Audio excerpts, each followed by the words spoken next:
Hi, everyone. Welcome back to the Power Network. I'm Amy. So the list grows. More people say Lauren stabbed them in the back.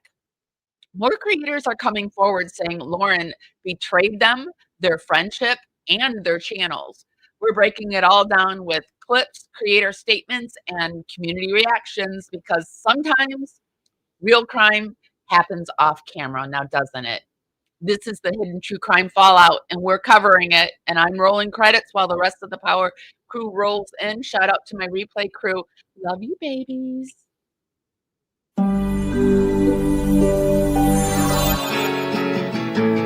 Carefully strumming his old guitar again.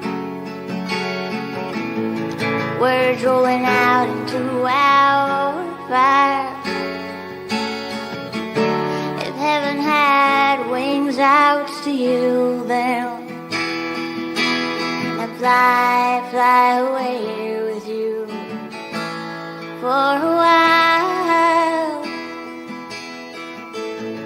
Hearing the essence of gratitude, your dreamy little smile on my lips. I miss my cue, but baby, I had you. Miss my cue, but I had you for that day. Here in the blue. Here in the essence of gratitude, it's so good to be back with my Power crew again.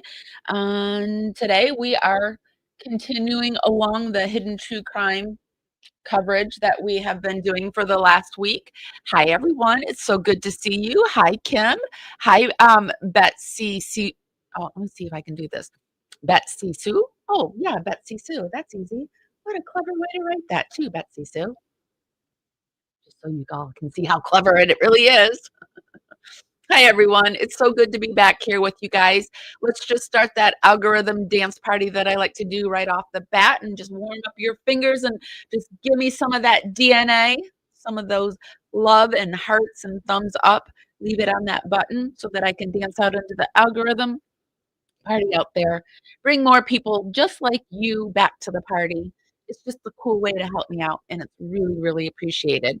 And if you really, really like my content, please consider subscribing for pity's sake. Hi, Carolina. It's so good to see you. I've seen you around in the chats, and it's so good to see you in mine. Hi, Annie Oakley. Long time no see. So good to see you too. Hi, Nicole. Hello, just found your channel. Welcome. I'm so glad you found me. Did anyone catch Joe Schmo's live last night? I didn't. I clicked on it to watch and it said private and disappeared. Oh no. I think it said something about LM. Hmm, no, I did not. I haven't even saw any whispers or mentions of it. So we'll have to go over to Joe Schmo's today. Remind me so I don't forget. Welcome to all my new brothers and sisters. Ah, thank you, Kim. Kim's an OG. She's been helping me. I'm over on Facebook, so if you guys ever want to message me and like talk directly to me, Facebook, or I'm on Instagram. I've got a few people that talk to me over there, and I have a few people that talk to me over on the Tiki Tacky streets. So I wish YouTube had it where they had a messaging system, but I did see that they're going to finally unroll, whatever, more of a community section for like not when you're not on your phone over on YouTube. So I look forward to that. I watched it and he danced around every single question. Wow, isn't that what they do? Clicks and views. You just did it for clicks and views. That live streamer just came on here for clicks and views. I'm sure of it. Sorry, I'm sarcastic. Okay, but I think you guys know that. I think you guys have picked that up, so I don't think I even need to. Oh, hold on a second. I've got my meditation music playing in the background. That's one thing that I do when I cover cases. I always say, go out and touch grass. I always have some like vibrational music that's bringing in good vibes when I cover these more like sticky things. So I suggest you do that too. We also are a community where we donate a portion of our proceeds. I'm an animal lover. First, we donated it to some elephants. Now we donate over to Rocky Kanaka's page. He is the guy that does sitting with dogs, and we donate over there, and we bring back some of his membership info so that you can see it. So that's another thing that we do. I mean, I think everybody should do what they want to do, but for me, it's important to give back whatever I can. And I'm really broke, so this is the best I can do right now. But so I watch a lot of animal videos and just try to really ground myself around that kind of stuff. You love him too. Yay, Betsy Sue. He's so cool, isn't he? I love his wife, Kelly, and I love Pumpkin. And I'm so glad that Lily's a Flips Farm dog. Oh, and they sell coffee. So my goal is to buy some of his coffee. I'm wondering how much he is really involved with Al. Oh, yeah, I don't really know. I have a sneaky suspicion that sitting around covering true crime cases, you you you shoot the shit. So I think he knows a lot more than we might think he knows, but who knows, right?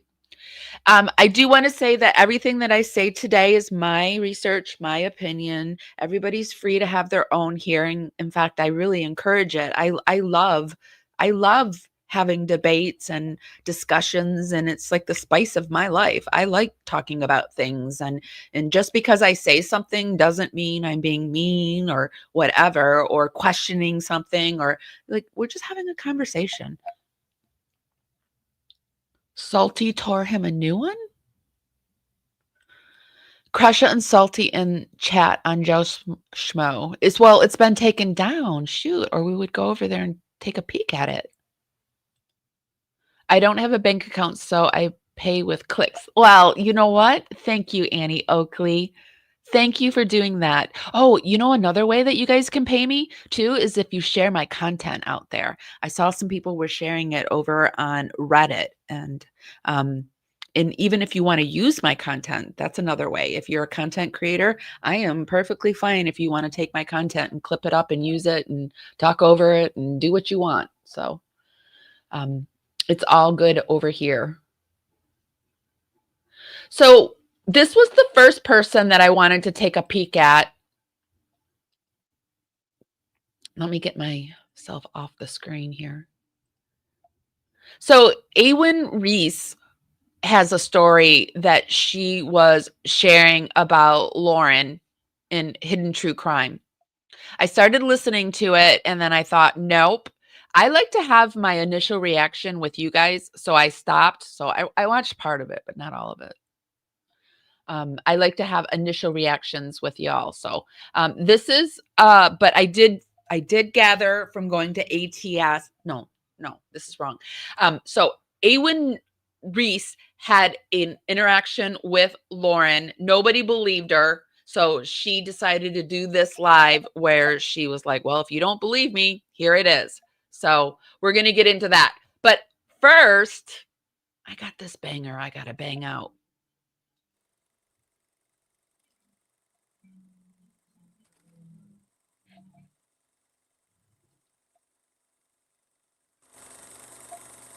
Hey, everyone. I've never been more nervous for a life in my entire life. And I've done a lot of lives. And this is not a lie or a show that I ever wanted to do or ever thought I would have to do. And this has been ongoing for months, what I have been dealing with. This is not drama. Hidden True Crime doesn't get involved in drama.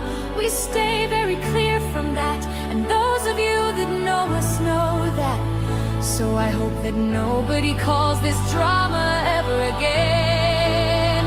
In fact, it's so real life. what has been going on with my family and with me for months, that I decided to go to where I felt would protect me, and that was the courts and legal. And I filed a civil stalking injunction. Somehow someone decided to let law and crime know about my civil stalking injunction. Law and crime decided that they deserve to have cameras in the courtroom while I am explaining what my family has been going through for months. That law and crime, I don't know, is it a slow true crime month? They thought that my family's pain should be live streamed on their trial channel. I am a limited public figure. I'm just a mom who has a YouTube channel. I'm not Johnny Depp, I'm not Amber Heard, I'm not Gwyneth Paltrow. I am a mother trying to protect my family, and I am a journalist who has never ever in my life heard of anyone streaming of civil stalking injunction. Because of what law and crime did, I had to dismiss my civil stalking injunction. And I find it disgusting that anyone would want to do that to me or my family. I wanted to keep this private. I wanted to keep my pain and the bullying and the abuse and the harassment and the defamation and the pain that I have been dealing with behind the scenes for months. I wanted to keep it private, not live stream to millions of people watching Law and Crime. I'm gonna take back my narrative, and I'm gonna own my narrative, and I'm gonna tell you everything tonight. We're gonna go through every filing, we're gonna go through a lot. My hand has been forced, I am very uncomfortable sitting here. Do you wanna know wrath of a mother? I do. I am a limited public figure. I'm just a mom who has a YouTube channel. I'm not Johnny Depp, I'm not Amber Heard, I'm not Gwyneth Paltrow. I am a mother trying to protect my family, and I am a journalist who has never ever in my life heard of anyone streaming a civil stalking injunction. Do you wanna know wrath of a mother? Here I am. But you always watch one crime. Can we just call her Warren? Warren. Instead of Lauren. Warren. Go over and check out this banger. It's over on Oli Up, and I love it. I checked this morning, and it was almost, what is it at right now? It was almost up to 9. I say it's up to 9 now, because it is 9.1K. It's just playing on replay in my head, and I love it. So, she's just a normal mom. I know. She's a limited public figure. That's all she is. She can't be mean. She can't be the bully. She's Warren. And shame on Wong Quine. Okay, let's get back over here. So we're going to look at Awin's stuff. And so I will be right here with you, hearing this for the first moments. You've hyped that bad boy? Yeah. I mean, it was number 36 hype earlier. Perfect. Keep hyping it, you guys, because it's wonderful. Just check chat, see if anyone else volunteered. Got Nikki. So we're going to get into Awin, and I introed her in the beginning. This is another person that Lauren has apparently, we know Gigi from Pretty Lies and Alibis has told us that she went after her. Like, there's nothing I hate more than somebody that will try to take down another channel just because they're a little bit jelly that they might have got ahead of them. And I feel like this is what this whole thing is. And like people will be like, well, two wrongs don't make a right. What do you think you're doing? Well, you know what? Maybe some people are tired of these type of people getting ahead. And yeah, it's time that people hear about this kind of stuff, because you don't always hear about what we go through behind the scenes, and we're quiet about it. But then when we are given a mic to say, yeah, this is happening, like check, check, check, check, check. Is this on? Is this on? Yes, you guys, this is happening. Larger YouTube creators are doing this to smaller YouTube creators, and then you're going to try to shame the smaller ones for us that we're finally given the mic to say, yeah, it's happening, and let's cover it. Let's cover it. And let's cover it with like maybe some fun, right? Because being alive is stressful enough. So for me, I just inject a little humor into shit because I've cried enough. And Awen, am I saying her name right? Is it Awen or is it Erwin? Is doing it right.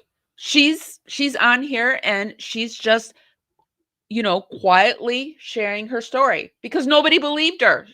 So she's bringing the receipts. So here we go. And who's that? Joanne. All right, Joanne. Thank you very much. All right, there's 3 mods. If things get crazy as this goes on and we need more, just yell. I will get you some more. Okay, so yeah, if you're gonna troll me, if you're here to try to tell me I'm doing something bad, blah blah blah blah. Quite know how I feel about Grayson. Having the psych degree that I have, I'm weighing it in my head because Grayson is much younger than Lauren.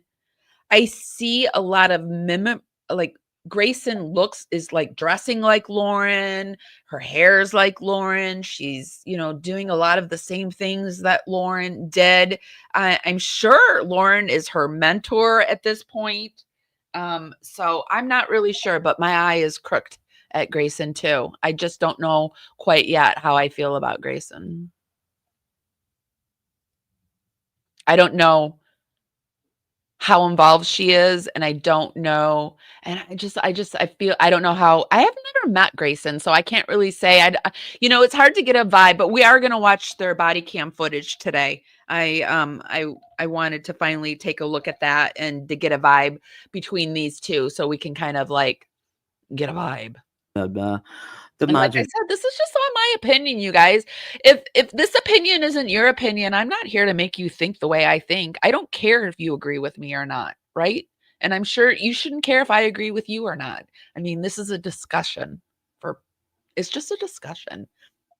Everything's really a discussion, isn't it? I mean, I don't feel like I should have to say that, but I guess I do have to say that because there's a lot of people, not a lot. I'd say like there, like yesterday I came on and I said there's 80% that get it, that see what it is, and that Lauren is actually the stalker. And then there's 20% that see it as Lauren is the stalker. And so it's like the 20% that come in, and I don't try to give energy to that 20%. So I'll say once or twice how I feel. But it's like at this point, if you're still, if you're still on Lauren's side, and I said this yesterday, I don't know what to say to you. I really don't know what to say to you because it's there. And we've not seen anything horrible on Christina, but we've seen some pretty shady stuff with Lauren. So I don't know what to say to you. I welcome you here. As long as you give your opinion with respect, you're welcome here. But really, I don't like, what do you say to, what do you, am I alone? Does anyone else? What are you guys saying to people like this? Because I really don't know what to say. Is some people they expect you to explain something, and so you're like, okay, so A plus B equals C, and they're like, what? And you're like, okay, A plus B equals C, huh? Okay, listen, A plus B equals C. No, it doesn't. What? That's how I feel. That's how I feel. So at this point, what else can I say to you? But anyway, Just going to kick you out. We're not even going to discuss it because I've had enough abuse from this woman and her flying monkeys to last a lifetime, and I am under no obligation to take any more. exactly. And I want to also say nobody is under any obligation in this day and age to take abuse from anybody. I think like a lot of our problems is how we were raised. We were told, that we should accept this socially, but in this day and age, people aren't honoring social norms anymore. So I don't know why I'm going to be pigeonholed into a social norm that's no longer existed. It doesn't exist anymore. So if you want to live in that day and age, you can, but I'm not. Is anyone else with me with this? Like saying like, oh, you're just doing it for clicks and views. Yes, I'm doing it for clicks and views. Next. Like you're I think we need to take back our own narrative in life, and people that try to shame us for doing what we're actually doing, and there's nothing wrong with what we're actually doing, need to be stopped. And I think this is what so many of us are gathering around because everybody's tired of this.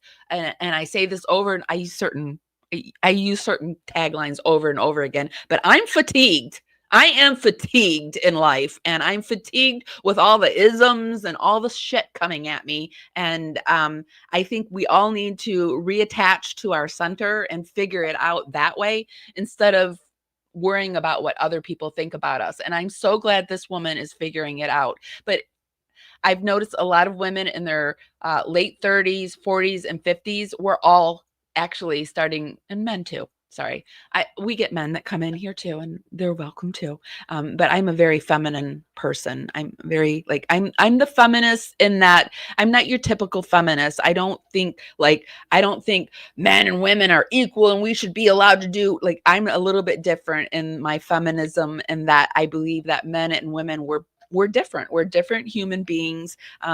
Women have a different little zest than men, and men have a little different zest, and we all bring something different to the table, and it just makes life enjoyable. That's how I like differences excite me. So I am so happy that women are finally waking up to the BS of the world and saying no more. And Awen is one of them. I feel like I'm not saying her name right though.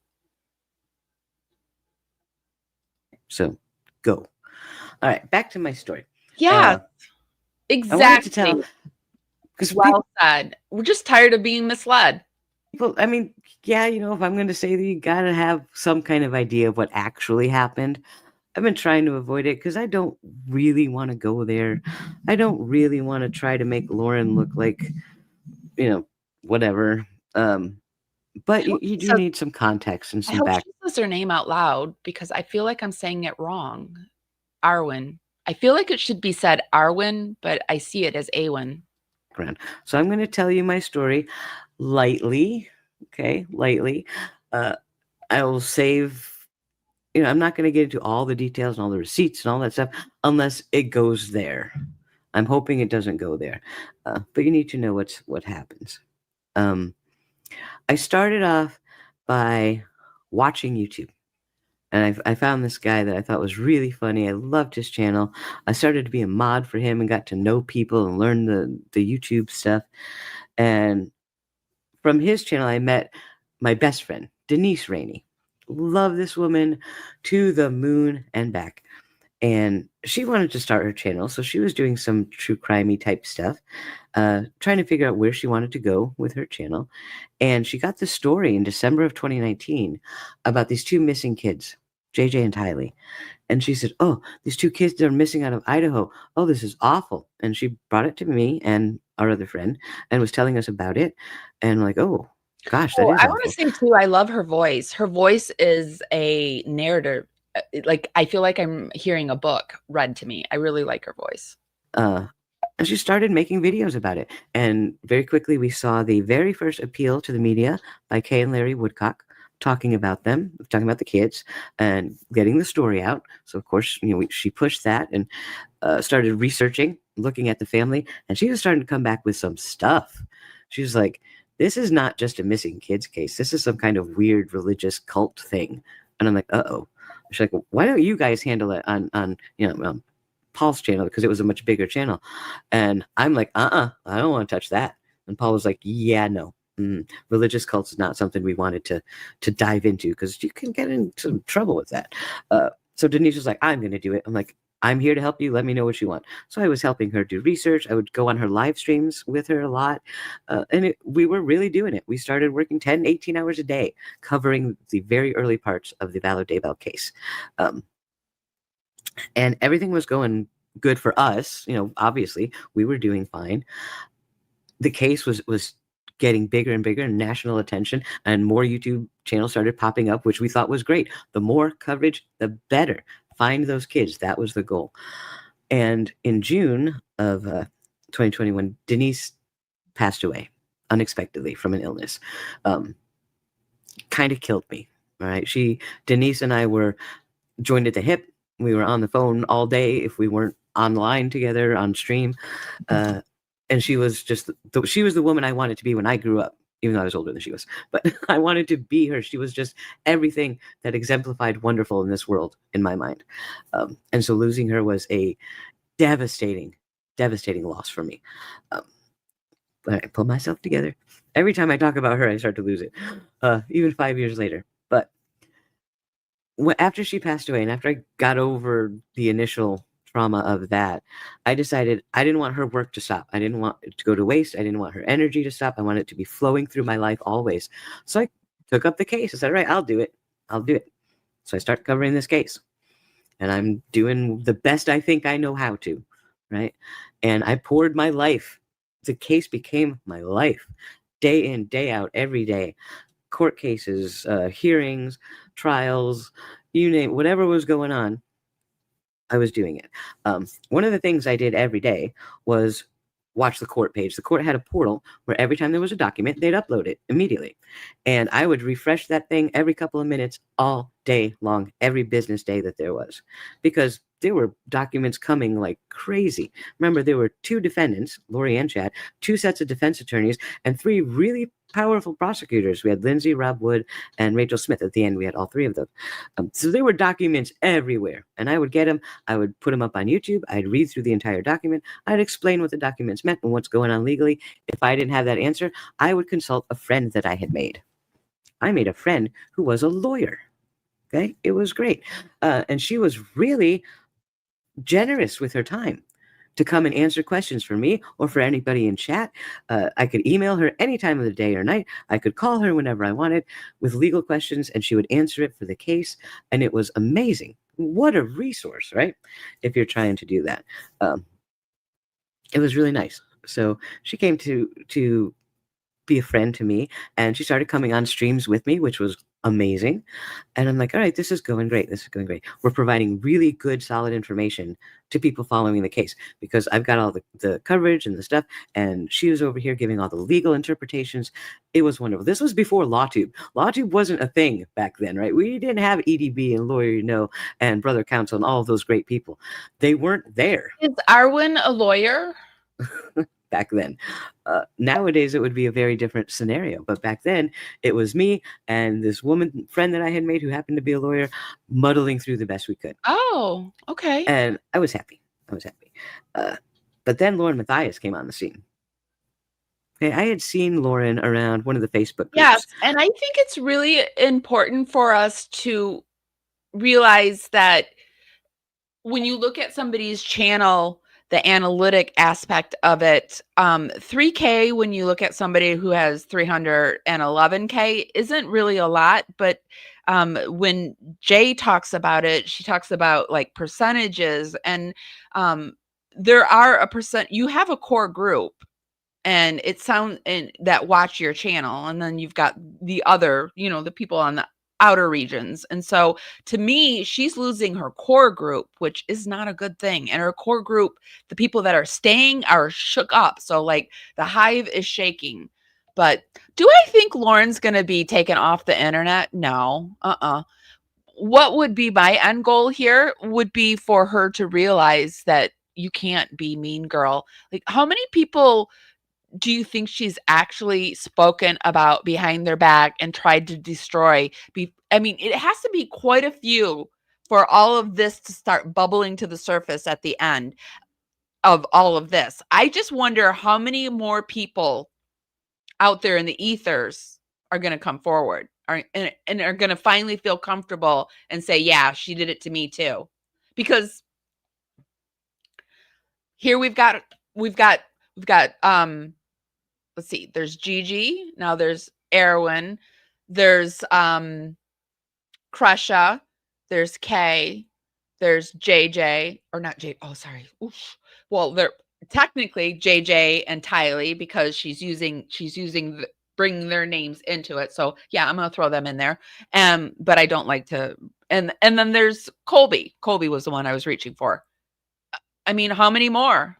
How many more people is she gonna pull into this? And Christina, the one she labeled the stalker. I can't say I liked her. I found her to be a little stuck up, a little arrogant, little, me. Case in point, I was doing an interview with Anna LeBaron. I don't know if you know who the LeBaron family is. It is a. I don't get a whole lot of comments over on Facebook, on my Facebook stuff, and the comments I put my Gigi video over there, and everybody that comments on my Gigi stuff has a little story. Well, not everybody, but yes, most people that comment on it have a little story about Gigi, about how wonderful she was, and I was just reading my comments over on Facebook, and one woman said that she went to CrimeCon. She met both of them. She said she met Lauren. Lauren took a picture with her and walked off. She met Gigi. Gigi took a picture with her, and she talked to her for 25 minutes. I think that says a lot. But I will say this too. I am a shy person. Like, I'm pretty outgoing behind the, if I'm just sitting in a group of friends, I'm the outgoing one. But put me in a social situation full of people and my anxiety takes over and it buckles me in. And I have had people say that I'm not I'm a standoffish person in person, but it's only me constantly and my anxiety and does my hair look right? Am I, because growing up, I'm a Gen Xer and weight was everything growing up. Am I fat? Am I skinny? Am I do I have toilet paper on my shoe? I'm just constantly running through those kind of fear things. And, am I naked? I have dreams about going out in public naked, those kind of things. But Lauren doesn't strike me as that girl, but I will say that maybe, but she doesn't strike me as that girl. Mormon cult family who moved down to Mexico, and it's a whole story. If you're into studying cults, go Google the LeBaron family. And so Anna LeBaron had asked if I would be willing to interview her, and I jumped at the chance because, wow, we're doing this case. I recommended a friend to Gigi recently to interview, and she said she was going to. So I'm not going to say who it is, but I'm really hoping that she interviews one of my friends. And it's somebody I've interviewed, so I'm really hoping she does it. But I mean, just Gigi having that conversation with me, just Lauren, I never could see myself having that kind of conversation with Lauren, but and I can't see it happening. The more I learn about Lauren, I would never, I don't want to be around people like Lauren. I don't want friends like Lauren. I run from, I've had people come this year in my life, in the last few years in my life. And I just, I sniff them out faster than I used to. And I'm like, nah, I'll pass on that friendship. But, Gigi, I would love, Gigi would be a person, well, anybody that loves origami as much as Gigi does. So anyway, I did hear Jay for Justice talking about you shouldn't put people on pedestals, and it's true. You really shouldn't, but I don't know. I'm trying not to do that more and more these days, but I really do look up to Gigi. There's a few content creators around that I sort of look up to, I see what they're doing. I hear what they say, and it kind of reflects back to me. And I'm like, yeah, yeah. Like I like listening to Jay for Justice. I kind of look up to her because I hear what she's been saying. Like she's been at this for 8 years, and she's built up her audience. And I remember her from the Watts days. I remember when she, hit 1K and I was 100K, sorry, 100K. And I was really excited for her. And then there's another content creator named Tanika's 2 Cents that I really look up to. I like Gigi quite a bit. And I like working with Amber. And I was really happy that I pulled 1980 Millennial. And there's a few in the Gypsy Rose community, like Straight Out of Context. I like watching. I like Becca Scoops. They're just people, and they're not perfect people. They've had things happen in their lives. They might have not been perfect in the past, but they own up to who they are. And I've not been perfect. I've done this and that, and nobody's been perfect. We're all freaking human beings. I'm not expecting Lauren, Matthias, and John to be perfect people. I surely am not. But I'm not expecting this. I expect when you get up higher, you do have to carry yourself with a little more something. And I think that we all look over to Gigi and say, yes, yes, Gigi, yes. So, yes, Gigi. We're learning all about the LDS faith and Mormonism and the cults, and this is the perfect thing for me to have on my channel. And when I scheduled it with her and I posted it in the Facebook group, like, hey, I'm going to be interviewing Anna LeBaron. Here's the link to the live stream. Lauren came back with, I interviewed her before. Here's a link to my live stream. I was like, what? Dude, okay, good for you. I'm happy for you. That was your live stream, but this is mine now. But she kept jumping over me. I did it. I interviewed her first. Me. And it was like, that is the weirdest thing. I was like, that's weird. What? Who does that? That is weird. If I had interviewed someone and then somebody else went to say, hey, I'm going to interview, I was like, cool. I can't wait to see it. Right? Yeah. You don't, I don't know. But right there, I was like, this woman's not right. Okay. But she decided. When you tell somebody something and how they react, if, if are they encouraging, do they land their own story on top of it? It's very telling. Around the same time to take my lawyer friend away and swoop her into her world. Okay. So I'm suspecting that the lawyer friend she's talking about is Lori, right? I mean, I didn't hear her say Lori, but I'm suspecting that the lawyer friend is Lori.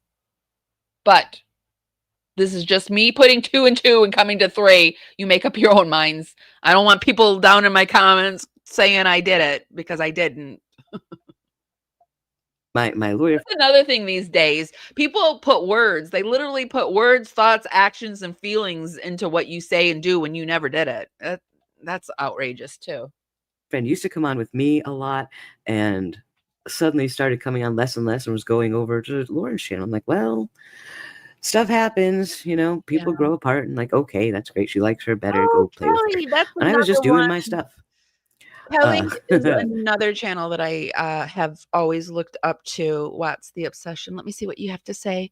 Great to catch a live. I'm doing a similar themed live stream tonight. Oh, I'm very interested. I would love to talk about this with you.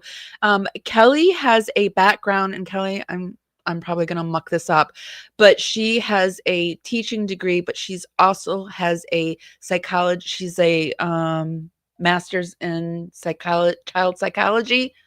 Something like that. Sorry if I got it wrong. Oh, I see.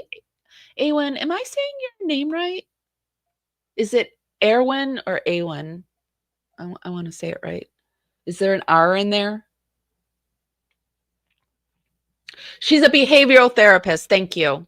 So I say, like, anybody can get a degree, anybody can study, you can go on the internet and whatever. But there is like a background, and, she's been studying for years and years. And I would highly recommend going over to What's the Obsession. It sounds like she's going to be covering this in a more structured way. I'm kind of loosey-goosey with my stuff. Whenever I have my BA in psych soc, and whenever I sat in classes, when they would use the words, my eyes would roll back. So, I kind of like make up my own language. I know it's annoying for some people, but when I would go out into the field, I would see my clients, their eyes would start to glaze over. And so I just kind of took on this way that I talk to explain things to them. And it just kind of made it more enjoyable. And so that's how I do it. Okay. Yeah. Text me. Oh, Ireland. Welcome. I love my international folks, although I love the United States too. Everyone knows I'm proud. I hear it all. What do you mean you hear it all, Katie? Did Erwin answer? Yes, let me get the link to Kim. Do you think you could grab What's the Obsessions link for me and put it in chat? I just made Kim a new mod. I am looking for some new mods. I am realizing I was trying to go it alone without mods, but it's hard to like follow chat and put stuff in chat and grab it and then do all of that too. So, oh, you found it? Okay. But Kim, do you think if you're not driving, if you could find it for me? And let's get back over to here. Yeah, not quite. Until one day. Well, actually, Erwin, do you want to pop up here? Are you interested in coming up and giving us the story so that I don't have you could just like tell it if you're, or maybe another time, or I don't know. I'm not trying to plan Kelly's live or whatever, but we could like plan a live with Erwin and What's the Obsession, and we could do it that way too. Back to what I was talking about, the court case. I was constantly refreshing the court documents, and I clicked a button and there was this new document up and I grabbed it. It was called a 2211C 2011. I don't remember the exact designation of the document, but something like that. It was all numbers, 20211.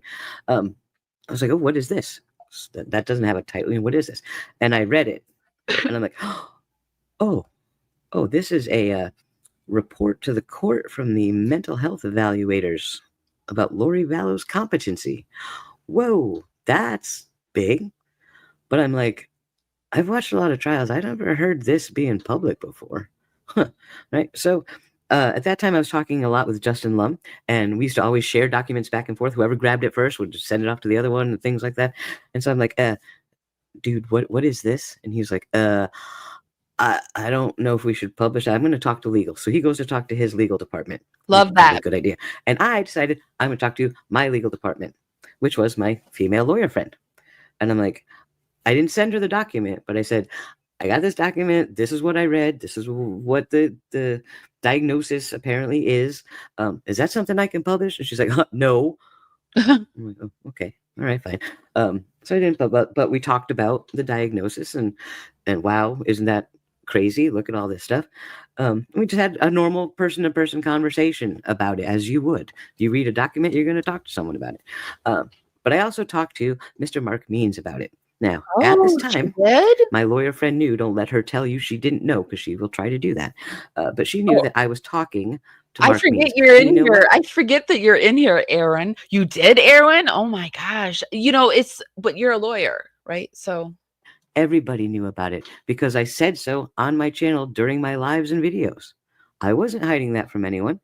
I also was not hiding it from the family. Every single person in the family that I was talking to at the time, which there are 5 of them, they were all told, by the way, I'm in communication with Mark Means. This is what we're talking about. This is why I'm talking. Okay, great. How did you? So they knew everything. Right? And they can tell you that if they want. They don't have to. Don't bug them. Do not bug the family, please.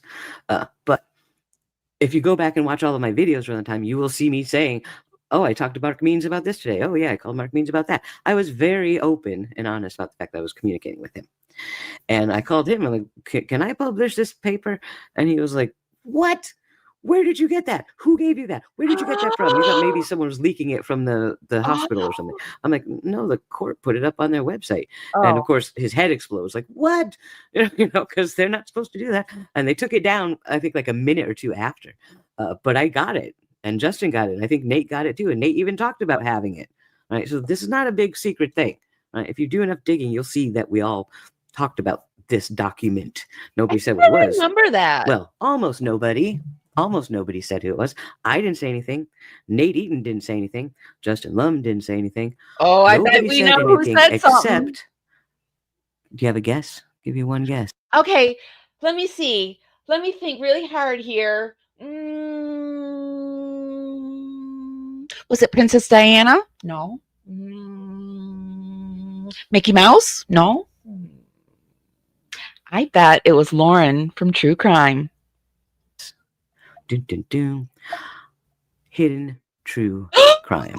No. They went live I would have never guessed. with the information about Lori's mental health evaluation God. publicly. Right? They didn't get that document. I think Lauren said she did, but she did not. You know why? Because I know who did. Because they looked into it. They know who downloaded it. She did not download it. She got that information because I was talking to my lawyer friend about the whole thing, and my lawyer friend told Lauren, or Lauren got it out of my lawyer friend, and they made it public on a live stream. On no planet is a psychologist supposed to discuss somebody's mental health evaluation with a court publicly on a live stream, especially giving his interpretation of the diagnosis and Lori's mental health issues when he's never evaluated her. You don't do that. Okay, That's you just like rule 1. You really should not, especially if you're a doctor. Especially if you're Dr. John, you should not diagnose people. And I hear him say it all the time. I do. Like I've started watching their stuff through Jay and other channels, and I hear him say, I'm not going. I watched the Colby Ryan video, and I heard him say, I'm not going to diagnose you. But I mean, that's like for me, it was side speak for I'm diagnosing you. don't. But somehow they managed to twist this all like it was my fault. I'm like, of course they did. I didn't make a live stream about it. I'm not out here jumping up and down with Lori Vallow's mental health evaluation.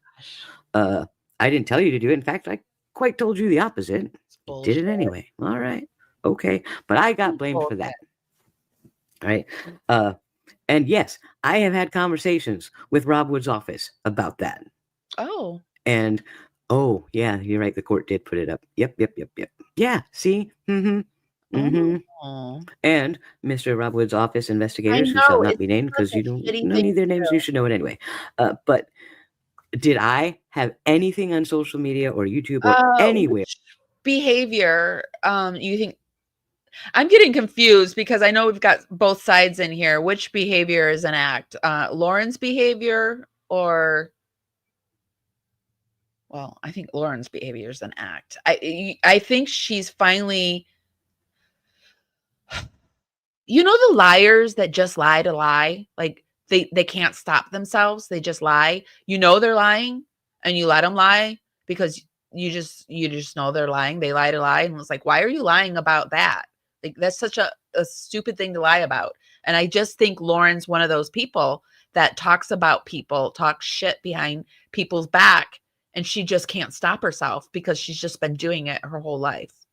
And I would be very interested to actually look at her entire family, her family dynamic, because we see how Lori, she compares herself to Lori Vallow all the time. We see how Lori turned out. So like, what is her family like?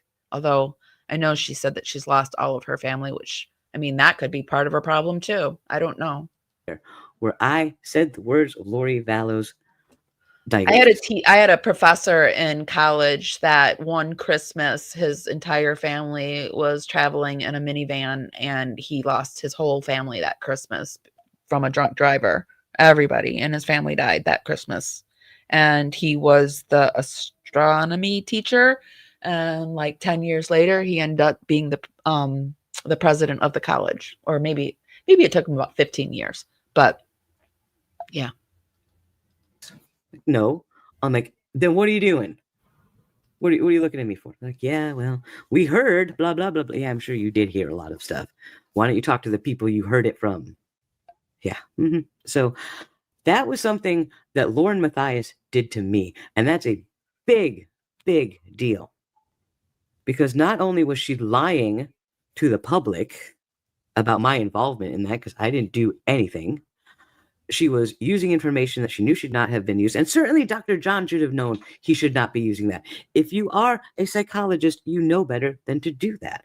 What are you doing? I learned that professors and psychologists, because my BA is in psych soc.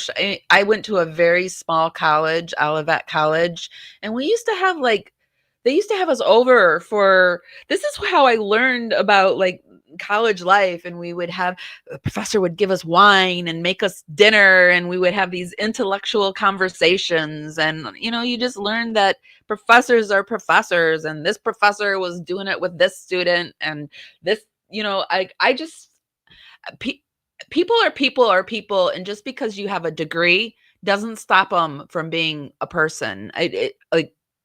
Yeah, they went through this education and they have it, but if they're not a good person behind the scenes and they don't walk their talk, then why are we listening to them? They're just reciting what they learned, right? But getting that scoop got them a lot of views and a lot of money and a lot of subs. Look at the information they have. Look at that. Wasn't that great? Yeah. Oh God, yucky.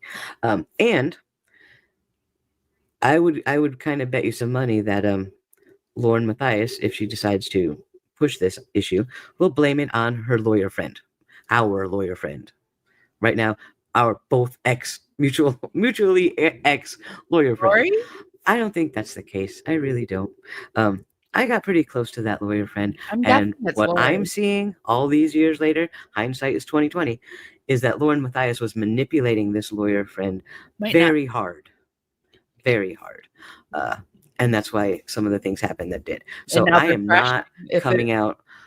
If it is Lori, they are trashing it. Let me move it forward. She's using you because she's helping. Everything that we view today, I will put down in the YouTube show notes. I do this for fair use and to cite our sources. Where's that in the recording I did earlier?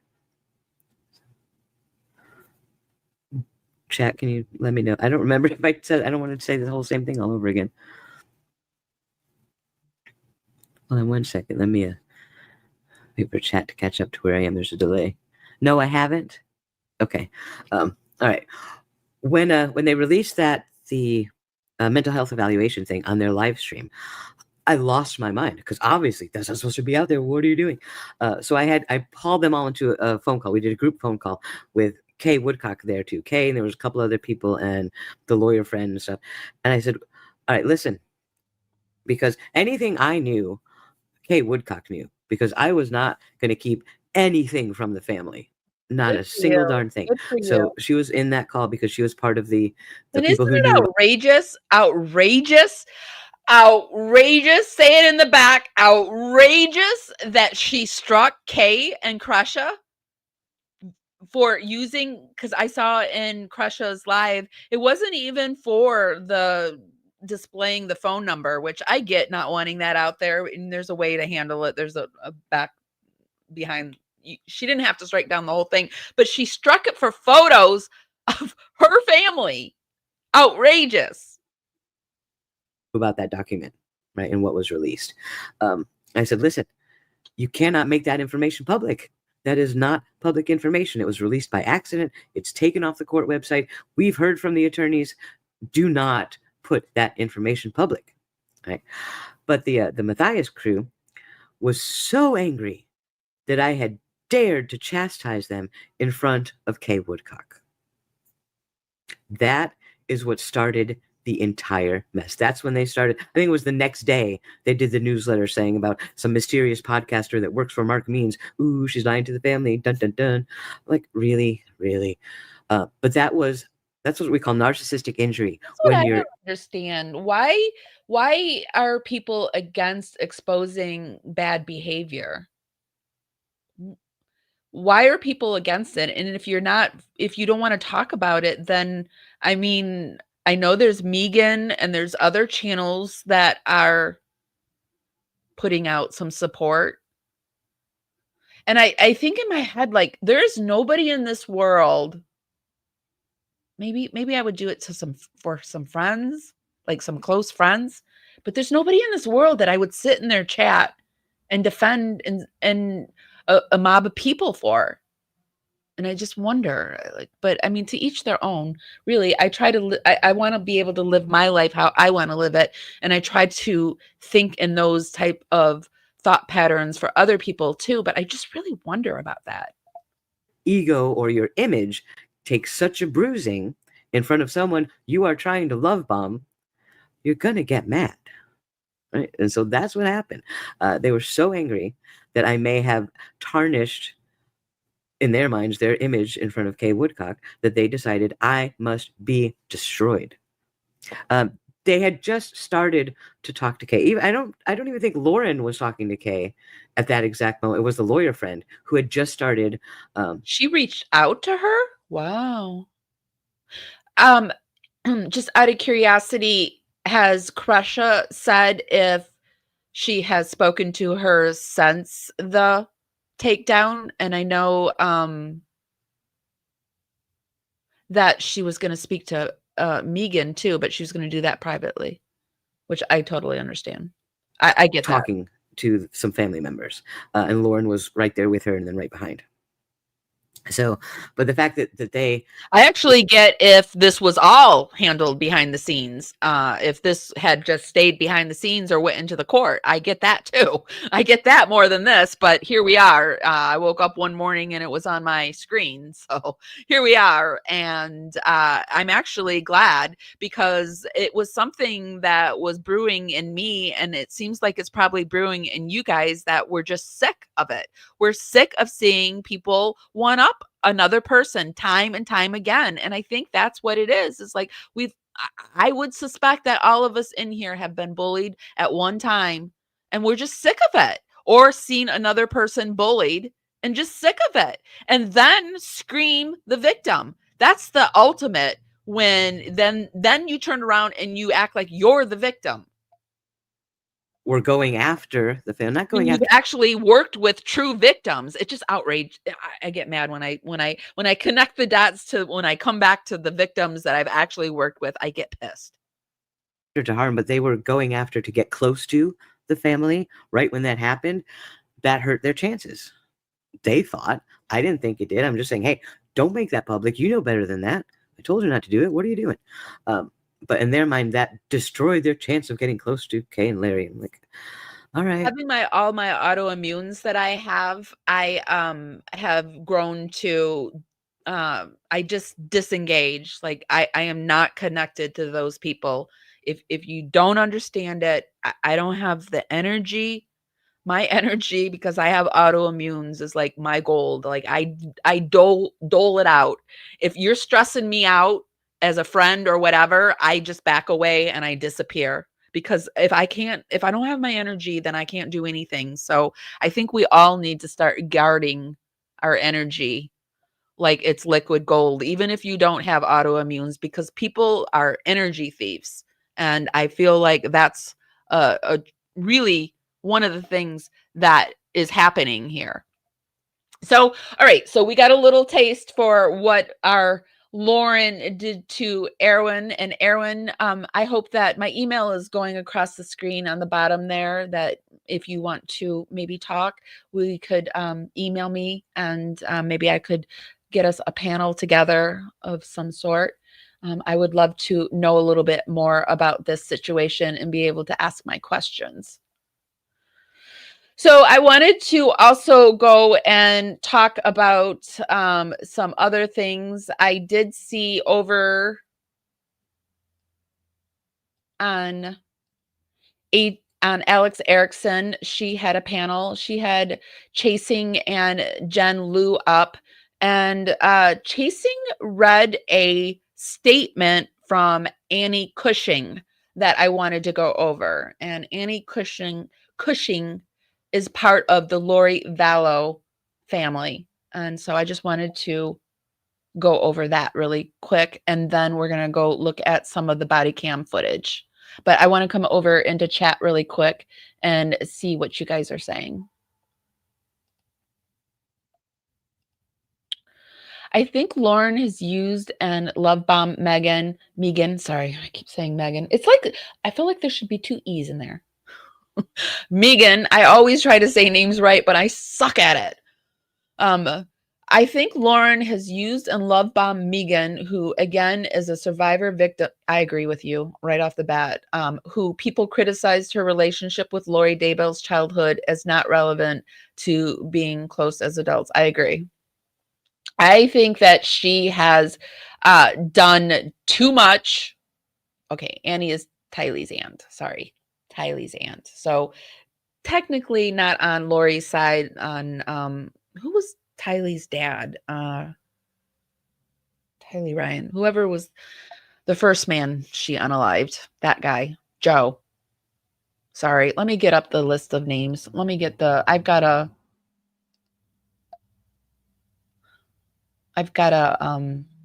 little cheat sheet for the family tree on Lori. Let me see if I can find it.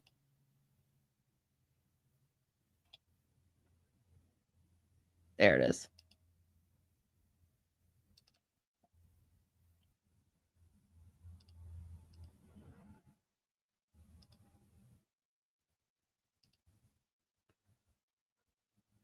So there is the, let me move myself. I'm in the way.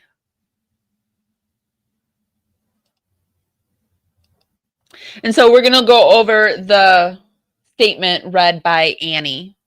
Joe Ryan. Okay, so I did say Joe, right? All right.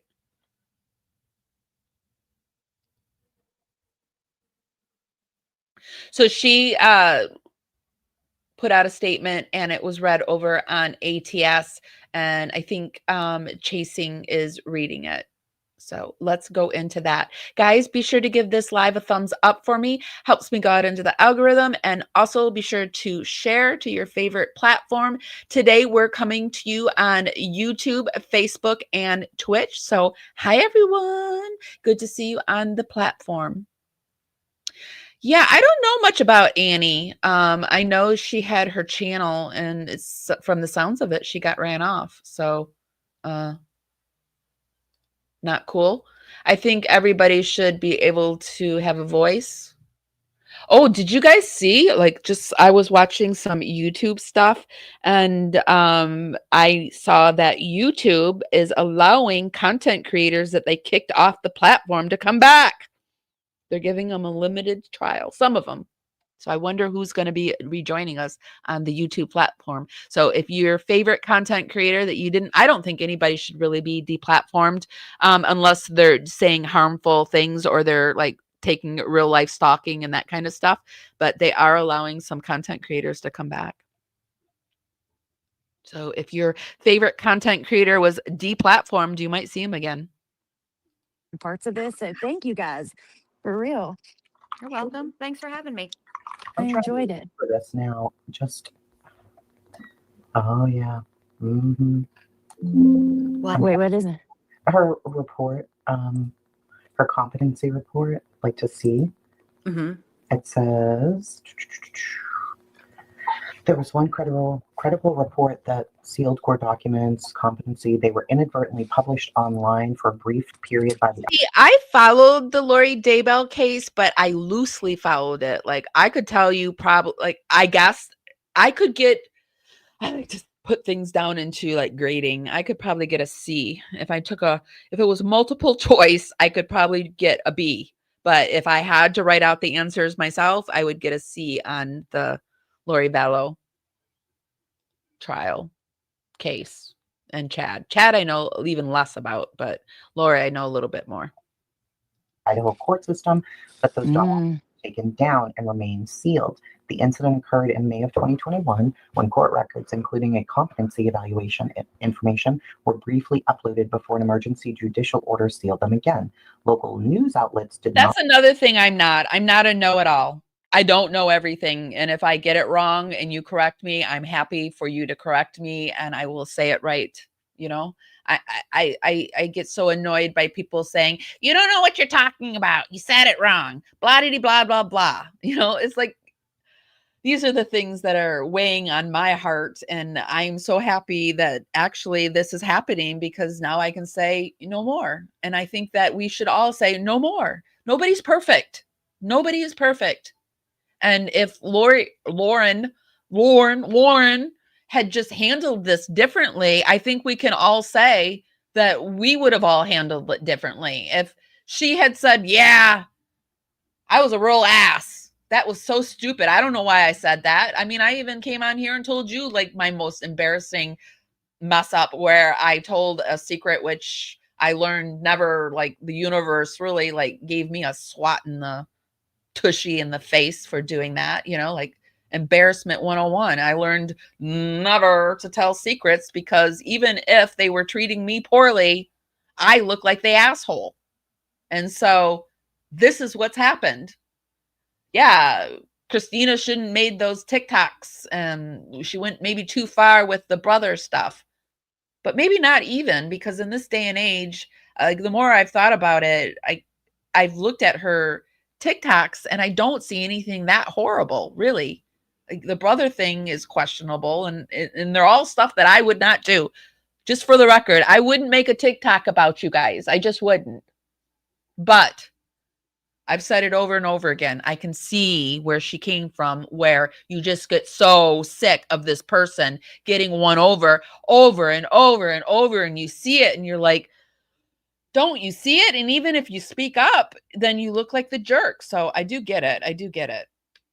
Reproduce their exact content to avoid legal issues. Yeah, she never. The inadvertent publication was very brief. I looked back. It was reported in the beginning that she did put names down in the hashtags, but I've looked down in the hashtags and I can't even find names. This is Lauren. This is Lauren running around like, there's this story about, I was Native American, told me the story about Rabbit, and how Rabbit comes out of its hole and it runs around and doesn't want Hawk to eat it, but it runs around and says, oh, don't eat me. And it's making all this noise and it's thrashing around saying, don't eat me, Hawk, I'm right here, don't eat me. That's basically what Lauren did. Oh my God, she's making this page that has less than 1,000 subscribers. She's making TikToks about me, you guys. I've got 317,000 subscribers. She's making TikToks. She's my stalker. It's just ridiculous. To me, thank goodness Christina has people like us that see it and stand up for her and say, no. Result in a widespread release of the reports, but I'm trying to see where it says that Hidden True Crime did it. Hey, Crusha's here. She said, if we don't stop exposing her, she'll move on to next victims and reoffend. I think this community should do all we can to keep it. Yes, Crusha. Yes, right there. That's basically what I just said. For the people that still, okay, I used to cover the Gypsy Rose case, but I had to back off because there's a lot of infighting or that, but I had to back off. But I am so appreciative of the people that stick with it, because if everybody backed off, then Gypsy Rose, I just saw Gypsy Rose went into Wikipedia and is trying to rewrite Wikipedia, trying to say that she wasn't the schmurder, that she was a Munchausen syndrome by proxy. I mean, you have to stay on people like this, or they rewrite the story, and then later down the road, Lauren's a good girl. This was all, for show. She didn't do anything. Bullshit. This is all Lauren. Exposing. She burned her false kingdom down. We need to keep shining. Well, I hope that you... I'm swearing. I got to stop swearing. You will keep using your voice. I know you will. And I'm going to listen. I'm here to listen. And, I'll be paying attention to whatever else comes out. Because I don't think it's over, but I don't know. Like, I'm kind of in this like limbo place of what's going to happen next. Is there going to, yeah. So, but. Crusha. I think it could have been, but those are really hard and expensive to do. And so I think they thought they could do a backdoor. And I've seen this before. I've seen people try to do little backdoor ways of controlling a legal situation. And this one, in my opinion and in my glee, and I'm happy because I've seen other people do this and it work against them and it sucks. She tried to do a backdoor way of silencing someone and it just isn't working for her. Gigi has a spill on her YouTube explaining what Al did to her. What? A spill? What's a spill? A leakage? Does she have leakage somewhere? Did she mention it? Like, was she saying like a friend of a friend of a friend type deal? Is that what that means? Sorry. I don't understand. Annie Megan Colby Crusha. I have no reason to judge these people who are just trying to make sense of what happened, to their family. Others can judge as they want. Lauren and John claim to be professionals. I don't judge these guys at all. Hey, Amber. They know exactly what it is. I'll judge Lauren and John all day. Like, and if that's what you want to do, then that's your complete, like, everybody judges everybody every single day of their lives. I don't care if you think you're not, but you are. Try really hard not to.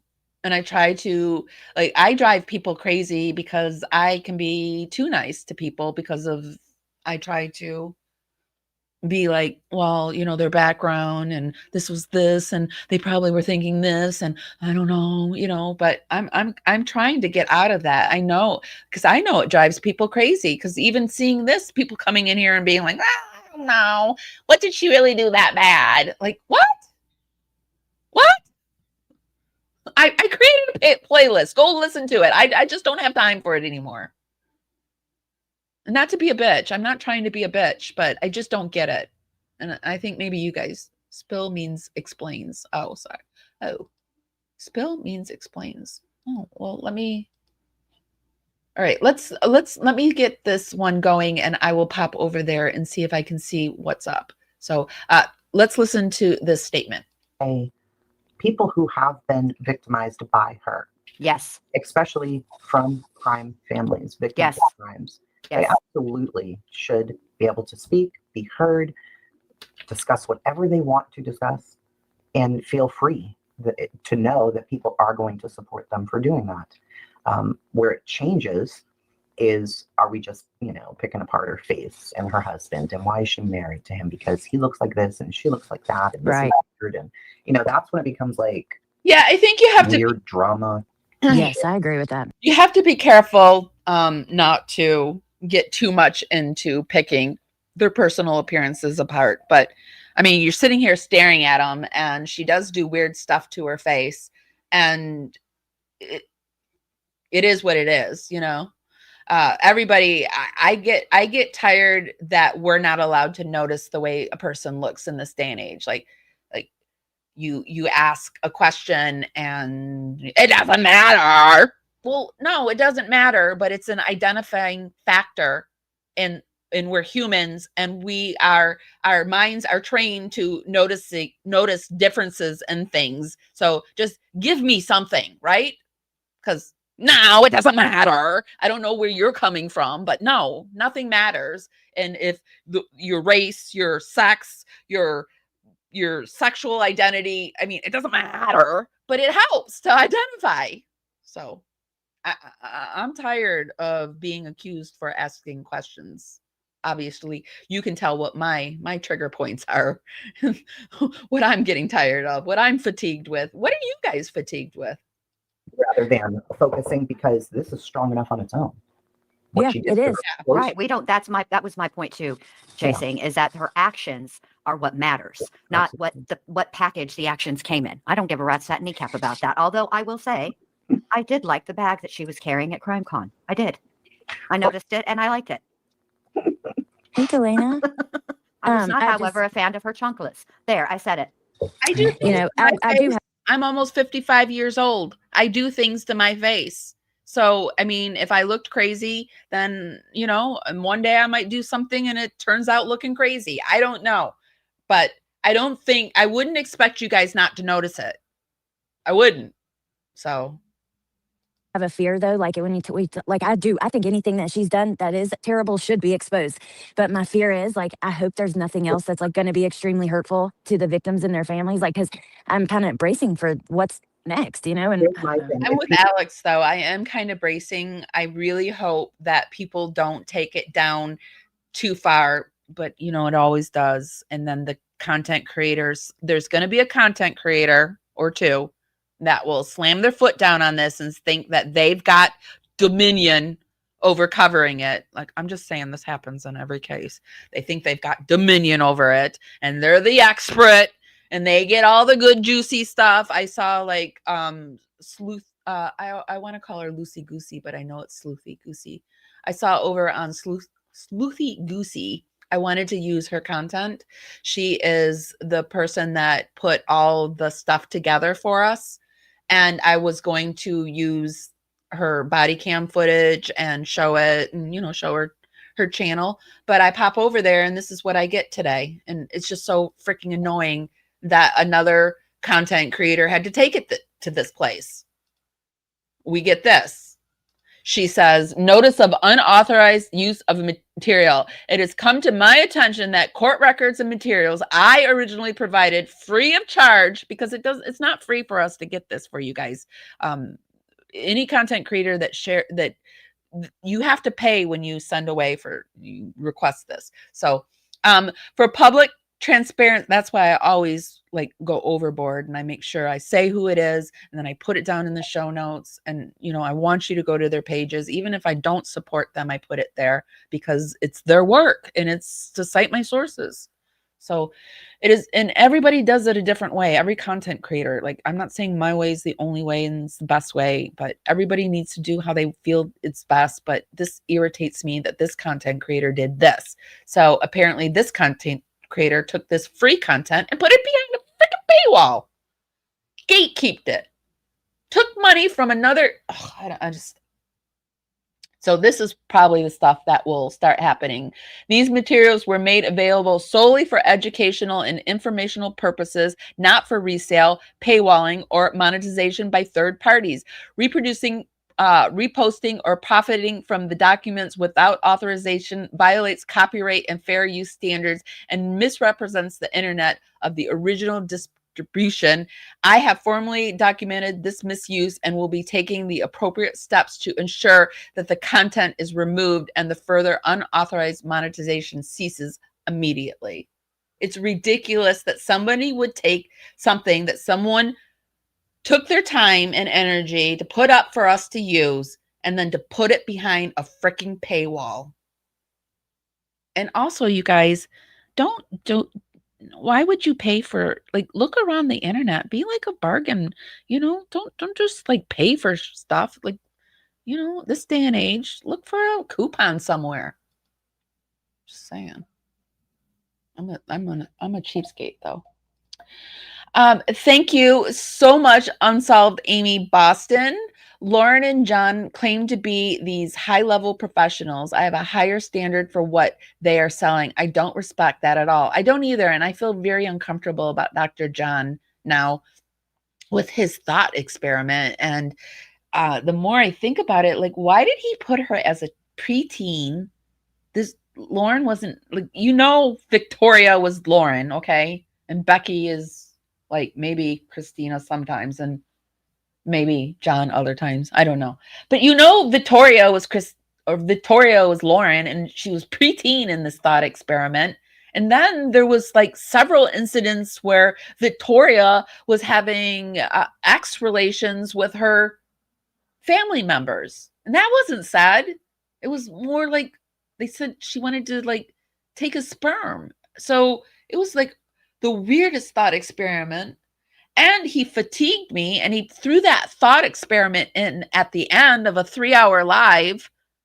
It doesn't make sense, that thought experiment. Yeah, get your 4 lawyers, because I really think Christina has a case here. That was fixed, the paywall issue. Oh, it was? Oh, okay. Oh.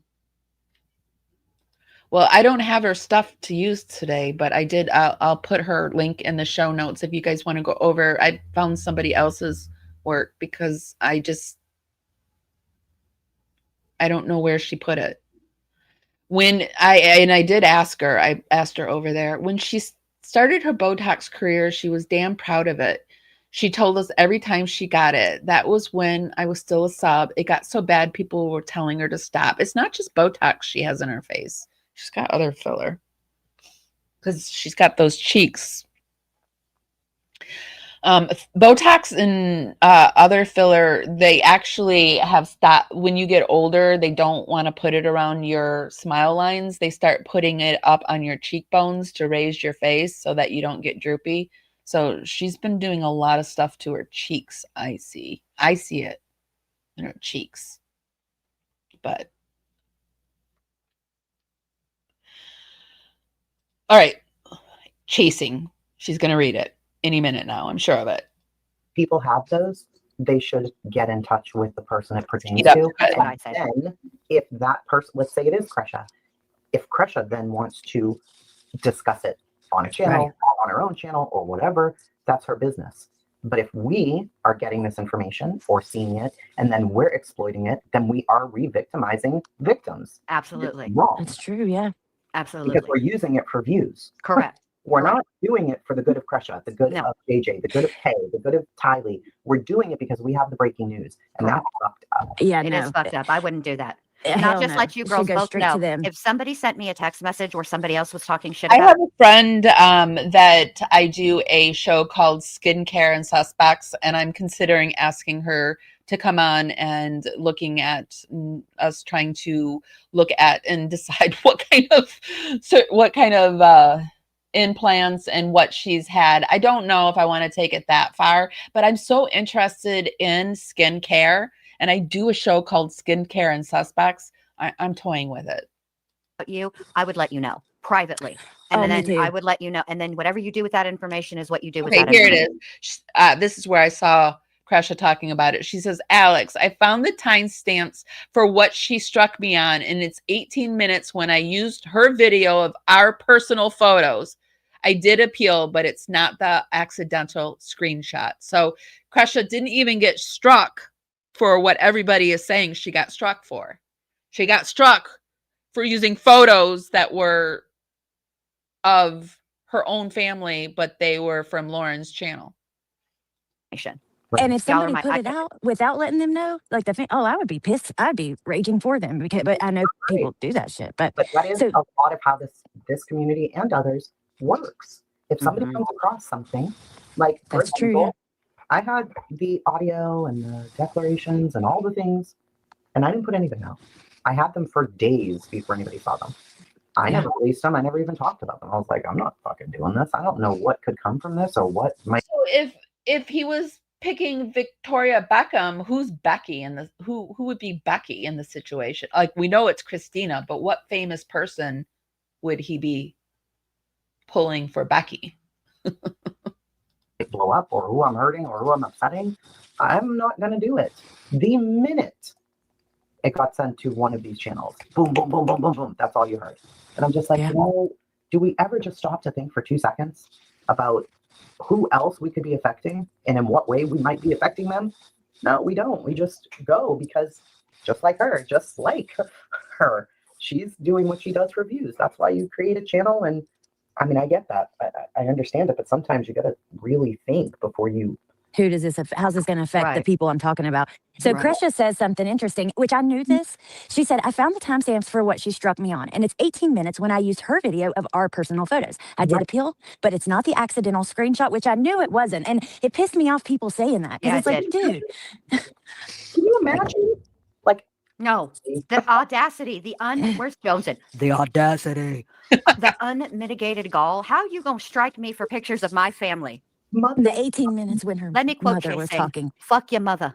Your mother's a whore. Your mother's a whore. Not Kresha's mother. Not Precious mother. Not Kresha's mother.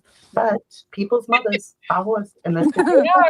Because that's what I was saying earlier. Like, Are you kidding me?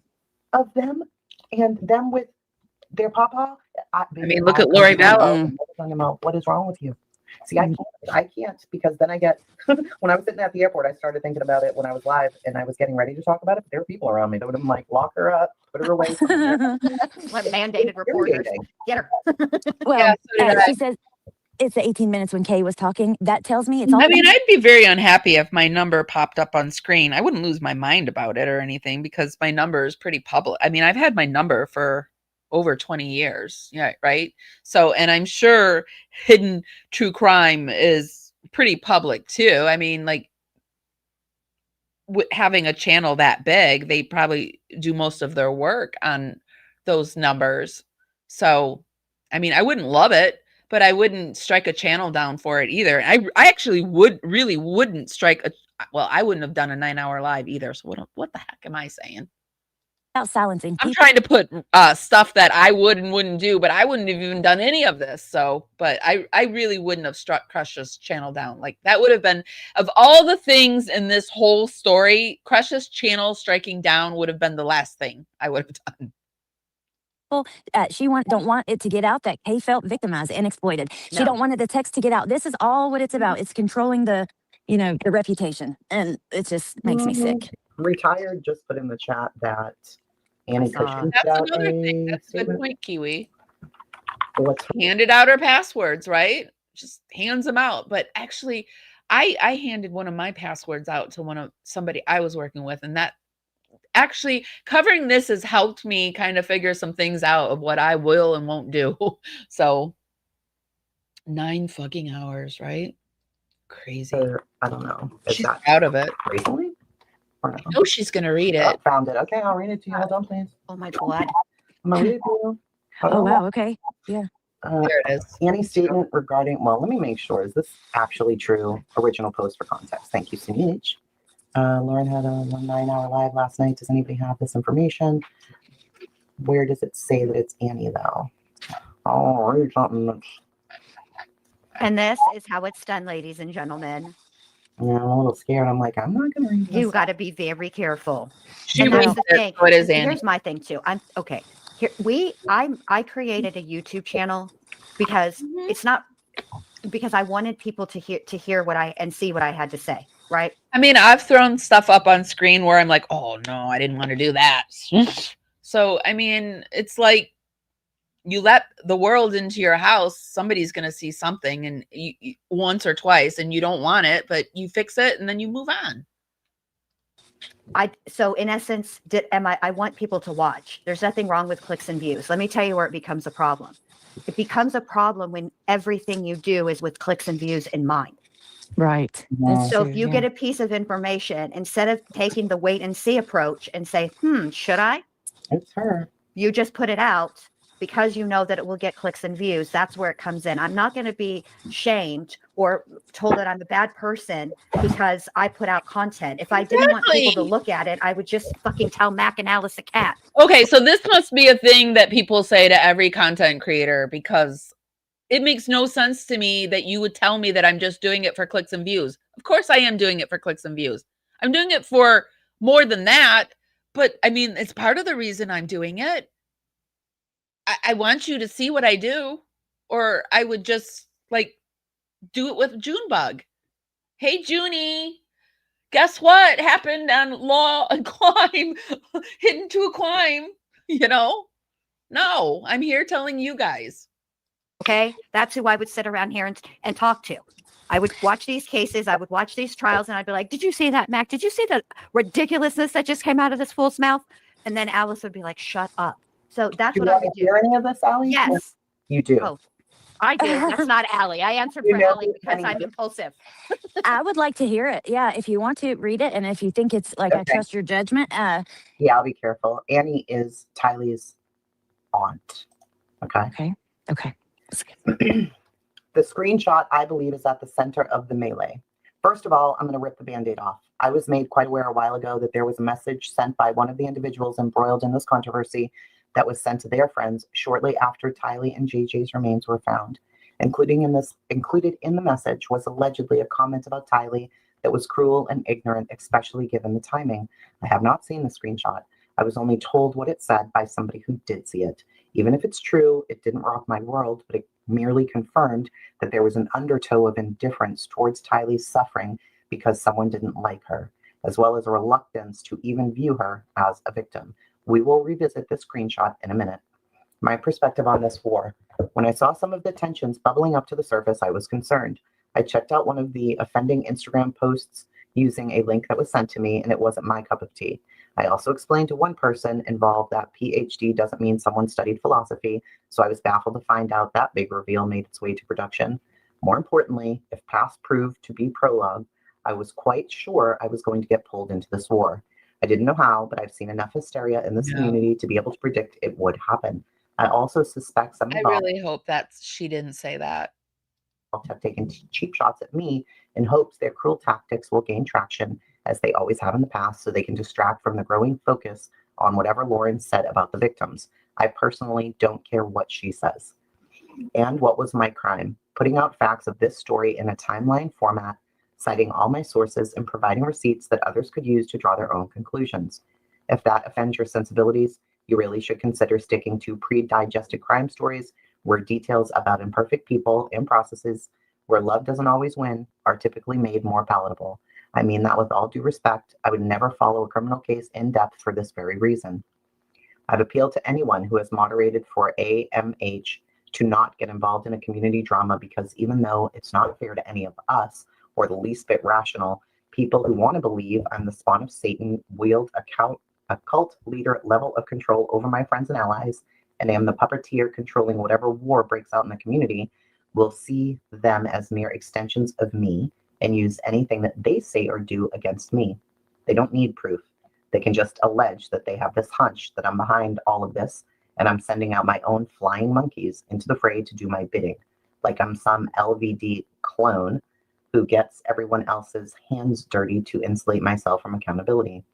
Reality could not be further from the truth. Yes, I've had concerns about the MO of some true crime influencers, how they saddle up to victims and monetize proximity. I've heard some of the nasty details about how some get territorial, as if they somehow own the story and deserve a Pulitzer for parroting propaganda. I rolled my eyes at their photo shoots designed to flex their connections, knowing that serious journalists pop an eyebrow at the ethical quandaries that Front Row Seat presents. These same influencers think that if they muster up enough contrived rage at my reporting to my small audience, since I've never bought subs or interactions, their unsubstantiated claims will magically become true. I have stood by and will continue to stand by my presentations. She puts a link there. Timeline and case app. Links provided to offset the rumors that I was run out of town and am hiding. Yeah, pause. That was very strange that people were saying that she was run out because her whole website is up and all the things are up. But anyway, all right, hold on. I had to join something. This is a lot of words here. Thank you. I'm not ashamed of my contribution. Sure, I will, when I do my clips, I will try to remember to clip this portion for you. And I didn't archive my channel because some queen bee didn't like, not the queen bee, because some queen bee didn't like my coverage or any other reasons that I've read. I hope to re-archive it in the future when I can get some much needed distance from this dumpster fire. If I do, I'll probably turn off comments so people can use it as if it's helpful while I enjoy my distance from the seedier side of this community. But seriously, the majority of people who follow true crime are wonderful and just want to hear the victim stories. The miscreants typically amplify their drama with an army of sock puppet counts. More on that at the end. Am I batting 1,000 and balancing truth with gentleness? No. Does my approach smack of neurodivergence? If you say so. But is my conscience clear that I've done everything in my power to stick to the facts and present them as dispassionately and kindly as possible? Yes. If I'm going to err, I hope it will always be on the side of transparency. Why I think I'm getting dragged through the mud. One thing I find disturbing in both Lauren's Marathon Live and Kay's allegations about me on Crush's Live Sunday is that it appears the one thing they agree on is I'm the enemy. I've heard since Lauren's Live that she flashed up an image of my title slide from my presentation about Kay, even though that has nothing to do with any of this. And Kay alleged that she shared pics of Joe and Tylee with me, and I used them without giving her credit. Seriously? What? It was weird enough It was a weird enough flex to lead with that allegation in a live where people were tuning in to hear Crush's thoughts about recent revelations that Lauren has admitted to saying unkind things about some of the victims, but it was also untrue. As soon as Kay made the allegation and I saw the inmates take over the asylum and chat, I turned off the live, prepared a screenshot of her and my messenger thread that documents all of our interactions since early 2020 and redacted the personal information, and then I went to bed. The only picture shared in that entire thread was from me to her. In my opinion, I suspect she was going for a big enough claim to hopefully rattle the cages of the unhinged without overstepping into defamation territory. More on that in a minute. When I woke up, I braced myself for a social media hit job. To my surprise, there was nothing. At least no one took up this mantle on any public-facing sites using my full name, which is what I monitor after seeing how just ignoring false claims hurt me professionally. Then I found out the video received a copyright strike midstream by Hidden True Crime and was immediately removed by YouTube. Contrived disaster averted. But it got me thinking. Clearly, both Kay and Lauren are worried about what the other side will do, as well as the keepers of whatever screenshots I suspect they both may be worried about. I personally believe the one screenshot I referenced is at the center of this whole war, as it would be hard to top it. Tylee breaks my heart. Tylee really, I feel like Tylee is almost the forgotten victim, but not really, but still, like, she just breaks my heart the way Lori treated her. And actually, this whole case breaks my heart. And it just really pisses me off that Hidden True Crime is dragging these victims into it. I can't even imagine inserting myself into a victim's family and then doing this to them. I can't even imagine it. You wouldn't see me doing this either, you guys. Of course, I could be wrong. If this screenshot exists and it gets out, lives could be damaged even more than they already have been. Just to be clear, not my life. Let me also say, if it gets out, it will certainly not be by my hand or my urging. And if those who are involved are thinking I'd come out of retirement to throw a bunch of gas on a dumpster fire, relax. I don't want anything to do with any of these wars. Also, for what it's worth, I suspect all sides would be subjected to unwanted scrutiny, even the keepers of the alleged screenshots, because, if true, how was such a cruel statement not the point where you decided to part ways with this person? I honestly don't judge anyone involved. No one who has followed this case and developed relationships around it can stand by everything that they've said or written. But the true crime community absolutely would. I'm just saying, I suspect if it gets out, it will be a case study in mutually assured destruction, and it will add nothing to this story other than confirming that those who don't study history are doomed to repeat it. I see big 7G energy in each one of these wars. I'm addressing the 800-pound elephant in the room to hopefully shine a glaring light on what I believe to be the underlying motives for both of these women to drag me into the mud with them. I really don't care what their motives are or were, or if any of them engaged in victim blaming Tylee. I think they all need to grow up and move on. You allegedly messed up. So what? It's all part of the human experience. Right? So you didn't what? like Tylee? Take a number. No one cares. Learn from your mistakes and stop trying to cover them up with all new ones. My genuine concern is that there are troubling signs. I mean, that's a good point. Like, you messed up. So what? Newsflash, you're going to mess up again. It's going to happen again. So just, maybe get used to it. And also, here's another newsflash. There is no end line. The end line is death. So you racing from this to that, to that, to this, to that is like, you're not going to get past the end line. The end line is death. And I think Lauren needs this kind of, I started to think today, like, I truly think nothing awful has happened to those two in their life.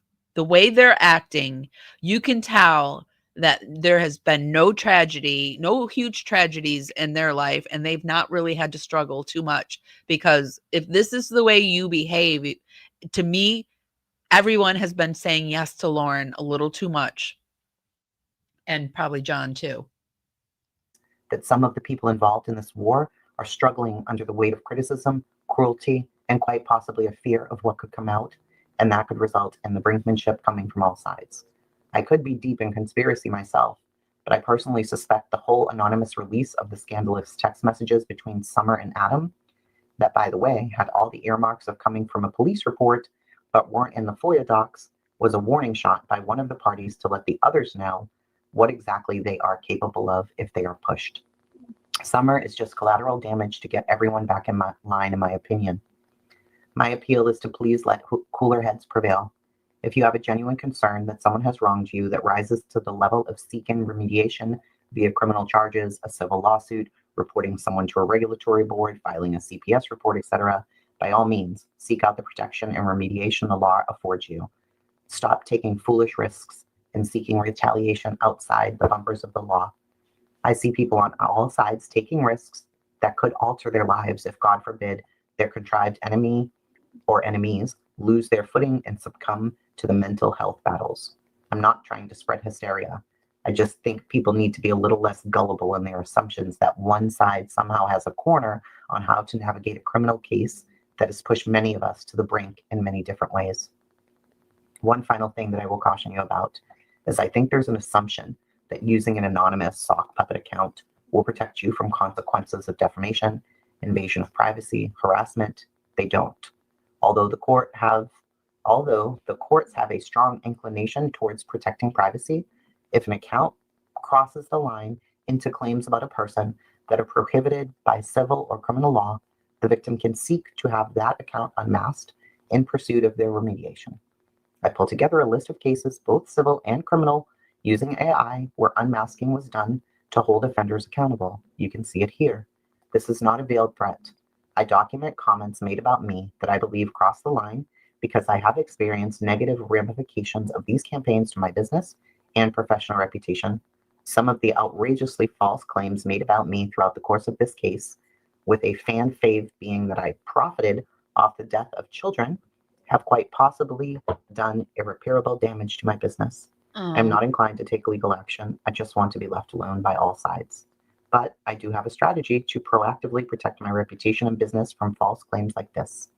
Opinions. I just want to say really quickly, they've lost about 3K people, and those are their core people. So they're being hit hard. Like every creator has a core group. And if you've lost 3,000, like 300,000 people aren't watching them all at one time, right? So they're losing their core group, and that's rattling. And which means if you lose your core group, then those are the people that give you the little extras. They're the ones that share your stuff out. They're the ones that come to your lives. They're the ones that watch your videos. They're the ones that support you. And so 3K is a lot, actually. Are protected. And if you don't sit at my Thanksgiving table, they're just not going to have much of a shelf life anyway, if I even make it to the end of your comment.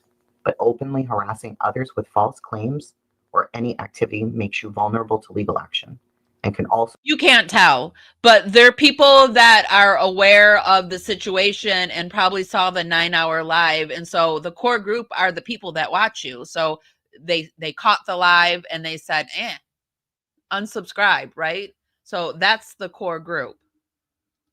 The result in irreparable damage to your own reputation, as well as your mental health and career opportunities.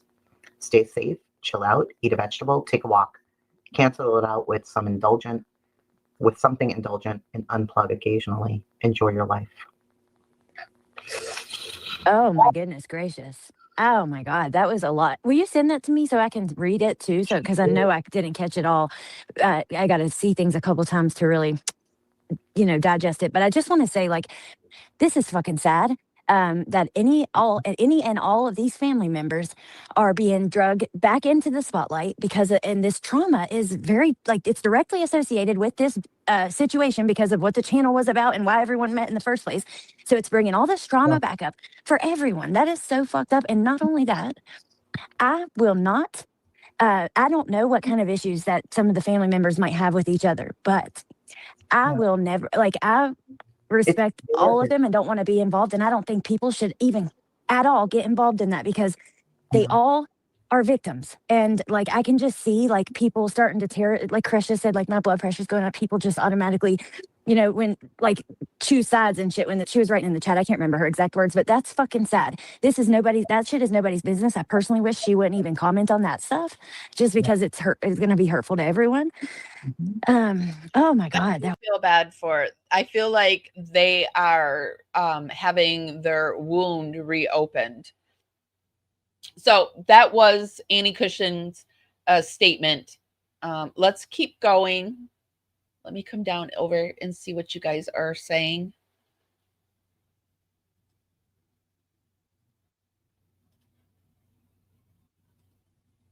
Maybe people need to also remember that Annie lost her brother to Lori. Joe deserved justice too. Yeah, I'm not going to really say too much because I don't know. I don't know what Joe did or didn't do.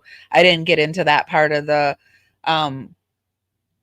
situation, but I will tell, looking at, and this is just, you know, I can't diagnose anybody, but looking at Tylee, she did have a weight issue, and weight issues often have to do with something happening where she felt like she needed an added protection, an added layer around her, and something was happening to Tylee and that family. I don't know what it was. I wouldn't be surprised if it wasn't some kind of assault, but I don't know. So I can't say. I'm so grateful for all of us who've had to work hard to learn and told no in our lives, right? Like bad things can be turned into good things, and good things can be turned into bad things. It just depends on how you work it, you know? Like the bad things that have happened to me, I have to say I've learned a lot from them. And I would not want to go through them again, but I do see why I went through them. I do see purpose in them. And I think that's how you learn from things and you grow, is that you figure out, and then it usually won't happen again. When things repeat over and over and over and over and over in your life, it might be time to look at yourself. How about that? It's always hard to look at yourself, but I mean, I always look at my role in a situation. Even when I'm not the right, even when I'm in the right, I try to look at my role in a situation. Like, how did we get here? Hit that like button. Thank you, Kim. Oh, 5 more to 200. Not subscribed. Oh, are we already up to almost 500, or how many? 200 likes? Thank you guys. Thank you guys for hitting that like button. I really do appreciate it. Also, we have a little sponsor today. I'm a sweaty Betty. I don't know if any of you else, but I've got hormones all over the place. I always have been. And I am so happy that we have this Wild deodorant sponsoring us. Something wicked smells good this way comes. It's me. Not in my sorry, let me do this over again. Something wicked smells good this way comes. It's me, not the crypt. I'm rocking Wild deodorant, aluminum free, refillable, and built for spooky season. Freshness that lasts all day and night. So go to shopwildrefill.com/parawomen and use code parawomen and save 20% off your first order. Stay wild, stay fresh, and don't ghost your hygiene. Not on my live. Thank you, Live, for supporting me. Thank you, guys, if you want to try it out. I do use it, and I used to have to use prescription deodorant back in the day. I would sweat through everything, so I'm that heavy of a sweater. And this stuff works really well. One of my co-hosts that does lives with me on Sundays, she tried it and she mentioned that she doesn't get that little pilly stuff in the armpit. Like, you know, on day 2, if you don't take a shower, sometimes your deodorant will pill up. She says that doesn't happen. And she also got the new cafe scent. It's a caramel cafe scent. So if you like to smell like something other than baby fresh softness, they have various smells that I really enjoy. And there's a new cafe latte, and she says that she smells like a caramel delight all day long. So there's the code if you want to try it out. Thank you, Wild, for supporting us. All right, guys, I'm going to move on, and I want to go into, there's 2 more things I wanted to look at I did pop over to Gigi, and I think the person that was saying that she had a statement, I read the statement a few days ago. So if you want to see Gigi's statement on all of this, I have it up in a video, and I also have it in a live, and I'll put it in the show notes for you. But I'm not going to play that right now because we've already played it. But I want to look at the body cam footage.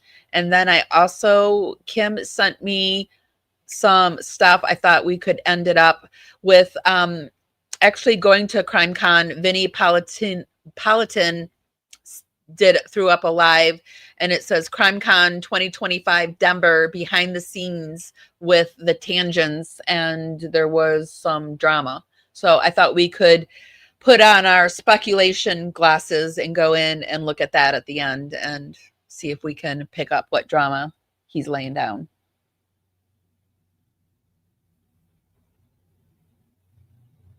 They got a lot more, but they lost a lot too. Well, I'm not here. I'm not here to tear down their podcast. If somebody wants to go support them, then yeah, go support them. Do what you want to do. But I'm here just to let people know who they are, and then you make your choices and your decisions. That's all I can do. I can't marry myself to outcomes anymore because the world is unfair. I've figured out that the world is very unfair. Sometimes it works out, sometimes it doesn't. And I've given up trying to control what other people do and think, and I even have tried to stop being mortified by people, because we're living in a different era, and we need to all just realize that and just be like, okay, it's 2025. Let's get with it.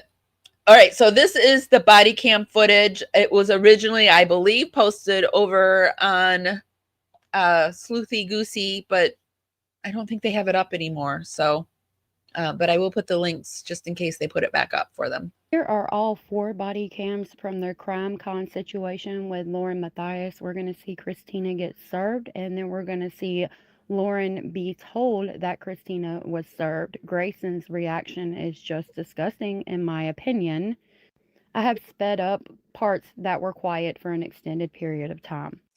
Yeah, I mean, I don't know what to say to you. If you want to support Lauren and you want to be with someone who's dishonest and you want to be with someone who could potentially talk behind your back and use you, I don't know what to say to you. Do it. Go do you. Take care of you. I'm telling all of you guys, do you first. I'm doing me first. 2025, 2026 on, Amy first. That's just the way it is. Amy, Junebug, and the God that I follow first. That's it. And then but I'm a giving person, so you guys are next. But everybody needs to make their own personal choices, and don't let people shame you for choosing you first. Because if you can't choose you first, then you're not going to be able to carry on with life and carry the load that you need. It's a lie if someone tries to shame you for choosing you first.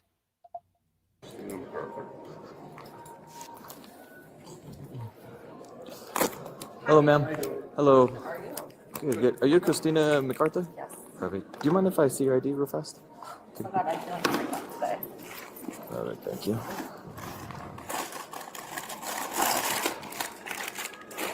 Will I get off my snackies?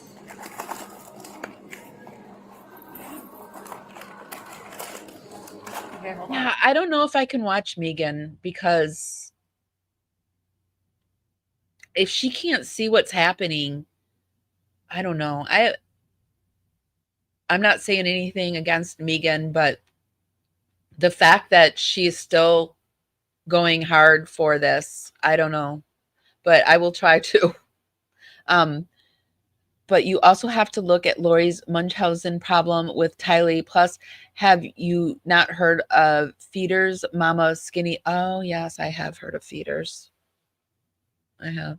Is that what was happening with Tylee? I didn't realize that. Yes, that's a new thing where moms don't want their children to be as attractive as them. So, yeah. Let's see, 1 sec. Or even there's people that get with people that they want to feed them and keep them big. Relationships.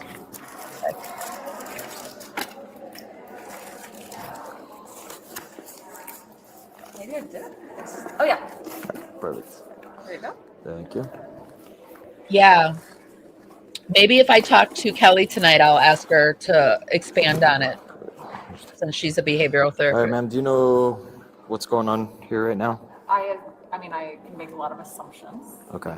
but I'm assuming yes. Okay. Yeah.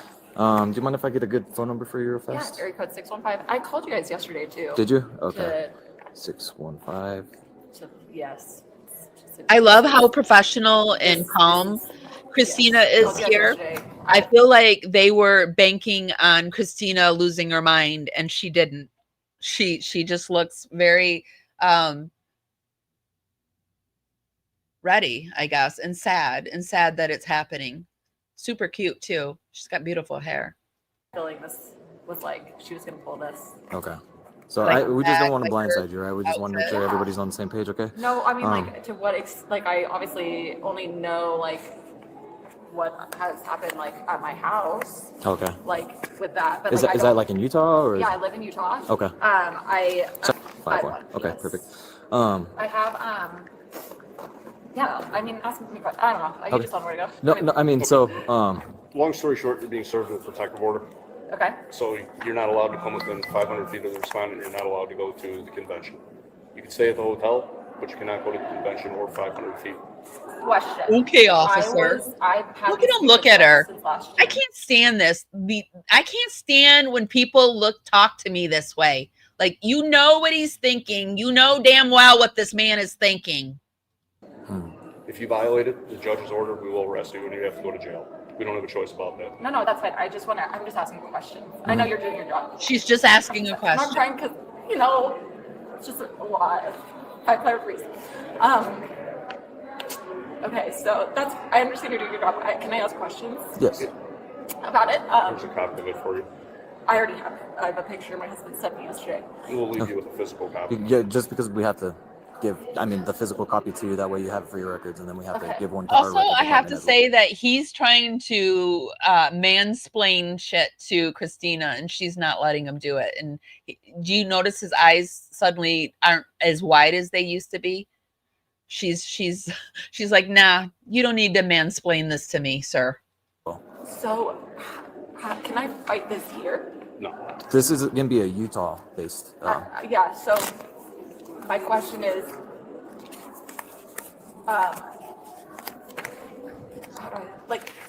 I've had these tickets since last June. Mm-hmm. She knew that. She never did. I ended my friendship with her. Okay. In April, it's the last time I ever spoke to her. I initiated. She's messaged me. I had police reports of her harassing me. I'm going to literally be fighting this. Mm-hmm. That's not the issue. The issue is like, I've had these since last June.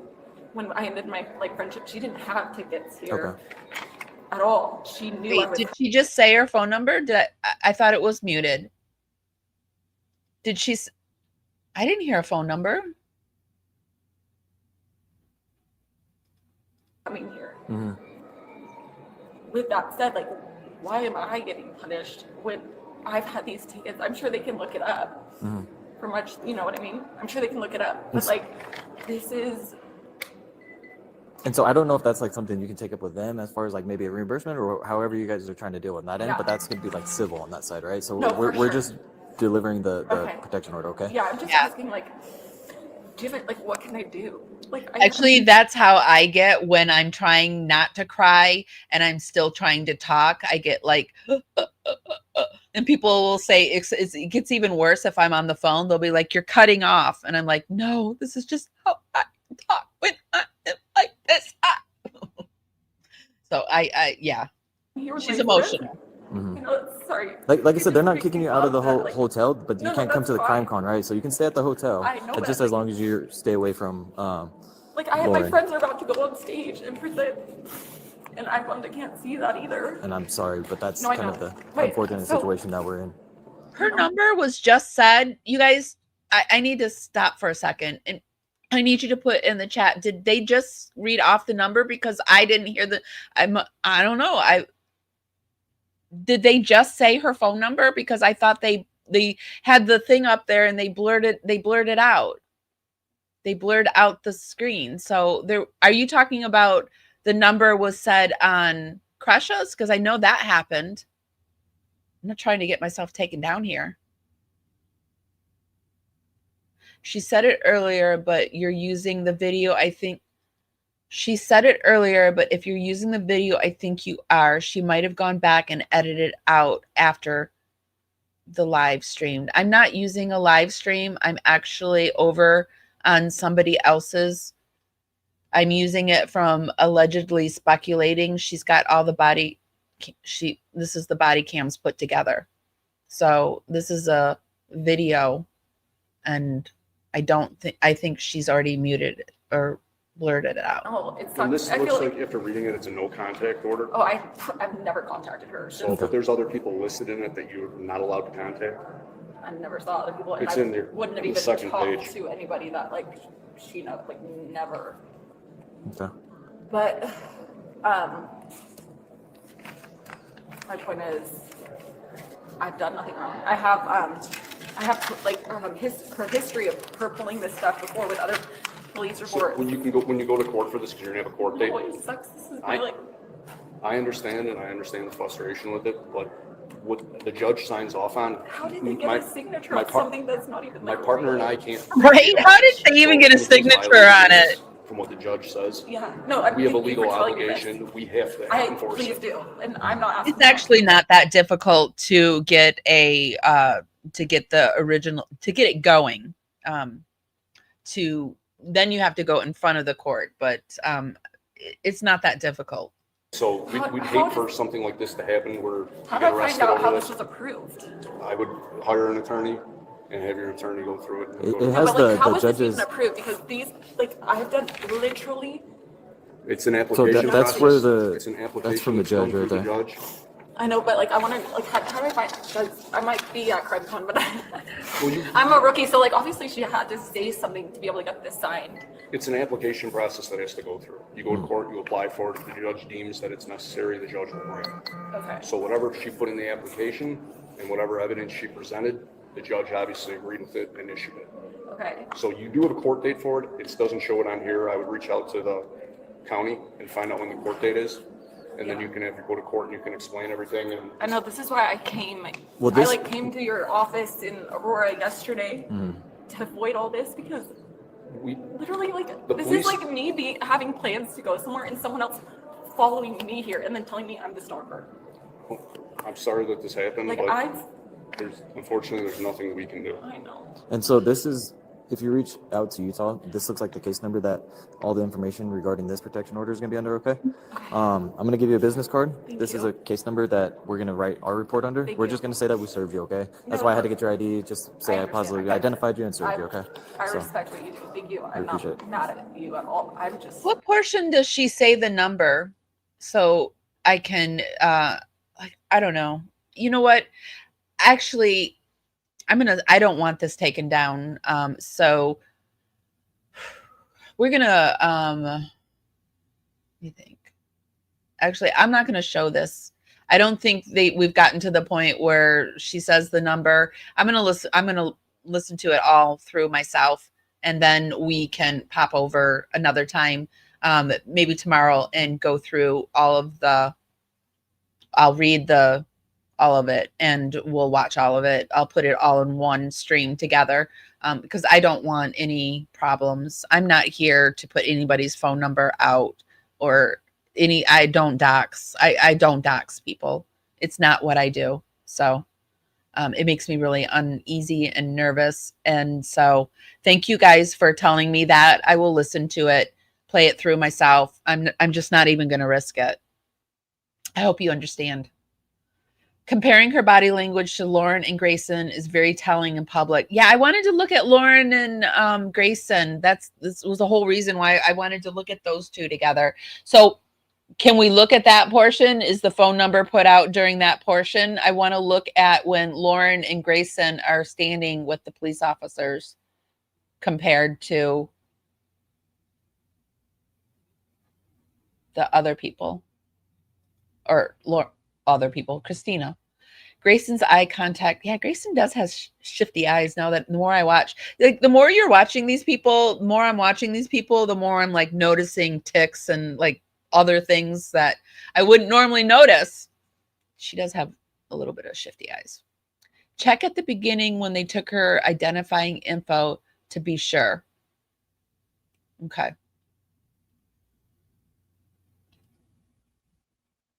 All right.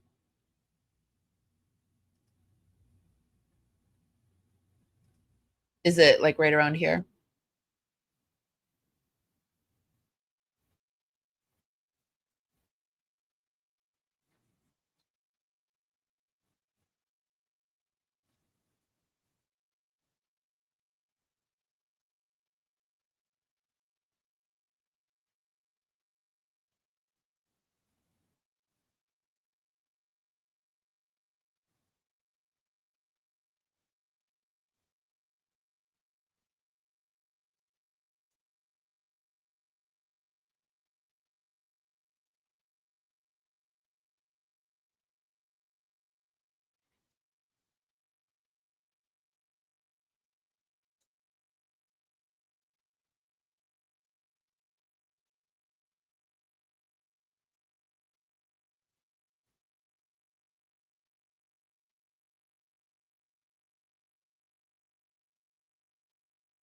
Okay, she does. Yes, she does. Okay, I will take that out. All right, gotcha. Got it. Sorry, you guys. Yeah, she does do it in the very beginning, so I'm going to have to edit that later.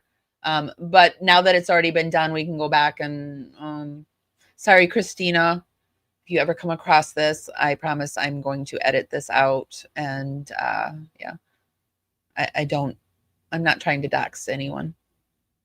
All right, so let's go forward. I want to look at Lauren and Grayson's reactions. Thank you. Thank you guys for catching that. All right. No, I'm not.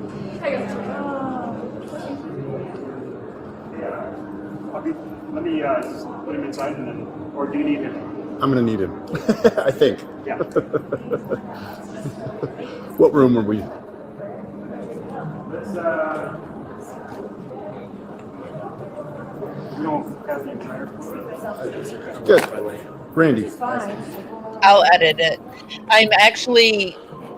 Dude, I don't want to dox anybody, but I'm a little relieved that it was Christina's because I know Christina's not going to do anything. I was thinking it was Hidden True Crimes phone number for some reason, wrapping in my mind. So, okay, we can breathe again. What's going on here? Okay.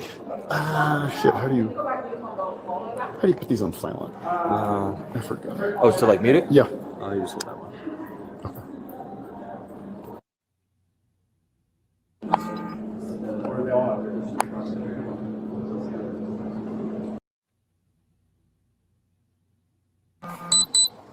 What's her name? Lauren? Lauren Mathis. Hello? Hello, is this Miss Lauren Mathis?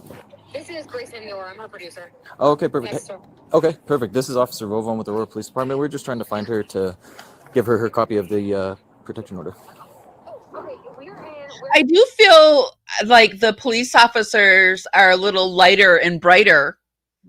I'm noticing with Grayson than they were with Christina. Just a little observation. Can we meet you guys?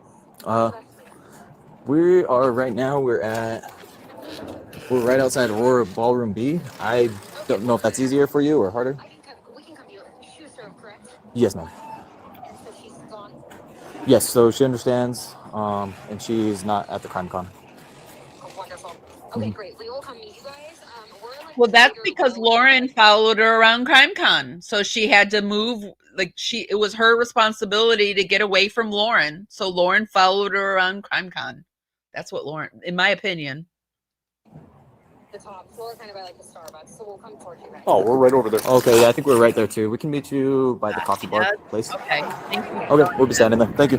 All right, bye. In the clip with Lauren, we're going to push it forward when we hit. Did she just, in this clip, she said it? Or in the clip where she shows up? Son of a. You didn't have to contact him.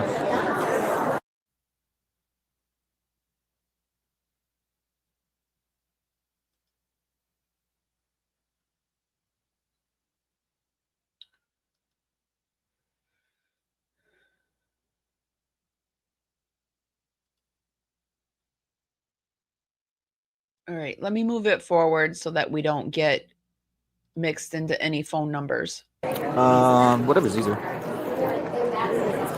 Probably the driver's license. Yeah. I'll record this stuff tonight and mute it out, and we'll do a study stream tomorrow, or I'll find somebody that wants to do it with me and watch it with me, and I'll do another.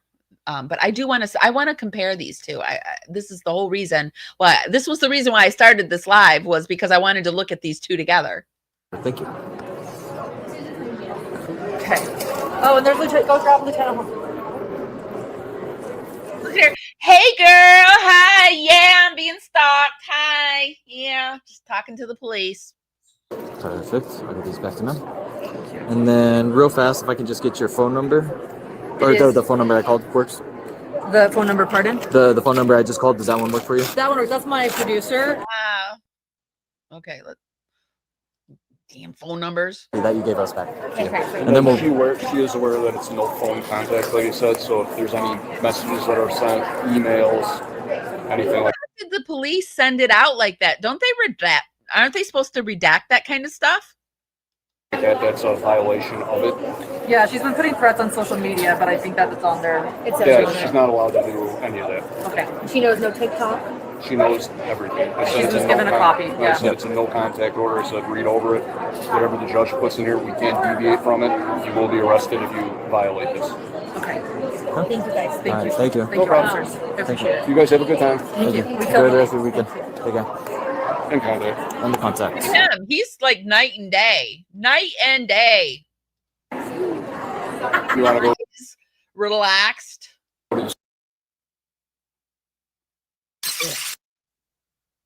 My stepdad was a police officer. I grew up in this world. I know. He would speed, and he would, like, if we get stopped, he'd show his little FOP shit. But also, I respect and love police officers for protecting us too. But I know. Lauren, I'm great. Okay. So, did you get a copy of this yet? Yeah, we provided them to you guys. Here, Okay. copies. She already had a copy. So we'll give you another copy. Okay. Hi, So- sorry, there was somebody walking by. I almost feel like Grayson is more ingrained in this and more involved. Like her face looks more traumatized than Lauren's does in this whole scenario to me. He's friends with her. He's friends with her, so I just wanted to look down for a second. I apologize. My partner and I, we explained everything to her, what she can and can't do, where she can be and can't be. And we thoroughly explained if she does violate it, she will be arrested. Okay. Thank you. So, And she understands. yeah, we gave her, it's official, we served her, gave her a copy. I already have the NCIC hit. We just got to call our records and say that we served her with a copy of it. Okay. Thank you, I'll guys. get you a business card. We just got to write a quick little report that we served it, and then you kind of have to figure what it is. Thank you, officers or detectives. Sorry, I don't know. Okay. What were your guys' names? Yeah. Vaughn and Raymer? Thank you guys. Thank you, officers. We appreciate it. You guys have. I was talking to Bobby Joe this morning. I was like, this is the first people that have listened to us. And Well, we got information emailed to us the other day. yeah. So we kind of already had a heads up of what was going on. Yeah. So, but with these, they're not official until you put a copy in somebody's hand. Right. And that's happened now. So now she has a copy. I don't know. I just feel like Grayson is scared, but I don't get scared from her. I get scared from her, but I don't know. I often give the person that I think doesn't have as much energy or power as the other person more leeway. So I could be doing that. With her. So. Okay. Thank you. Real fast, mind if I just get your, you have like an just like I said, just like put it in. Absolutely, I understand. Yeah. And it seems like it's a no contact order, so there's not allowed phone, internet, any of that stuff. Thanks for helping me out, Metz, too. Sorry about that. This, I have this and a driver's license. Do you have a preference?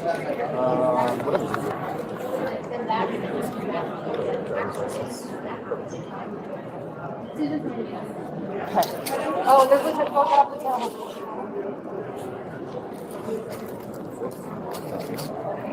And then real fast, if I could just get your phone number. It is. The phone number, pardon? The phone number I just called, does that one work for you?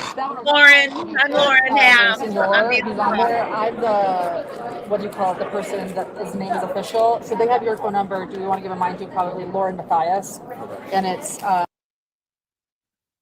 Oh, good.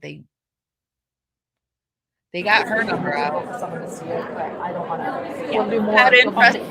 It'll do more work. Isn't that interesting that they got the stocky? They got Lauren's number out of this, but they left Christina's in. Interesting. Perfect. Yep. Like I said, we're just gonna write up a quick little. Thankfully, because Christina's not going to come after us, but we know Lauren would. Thank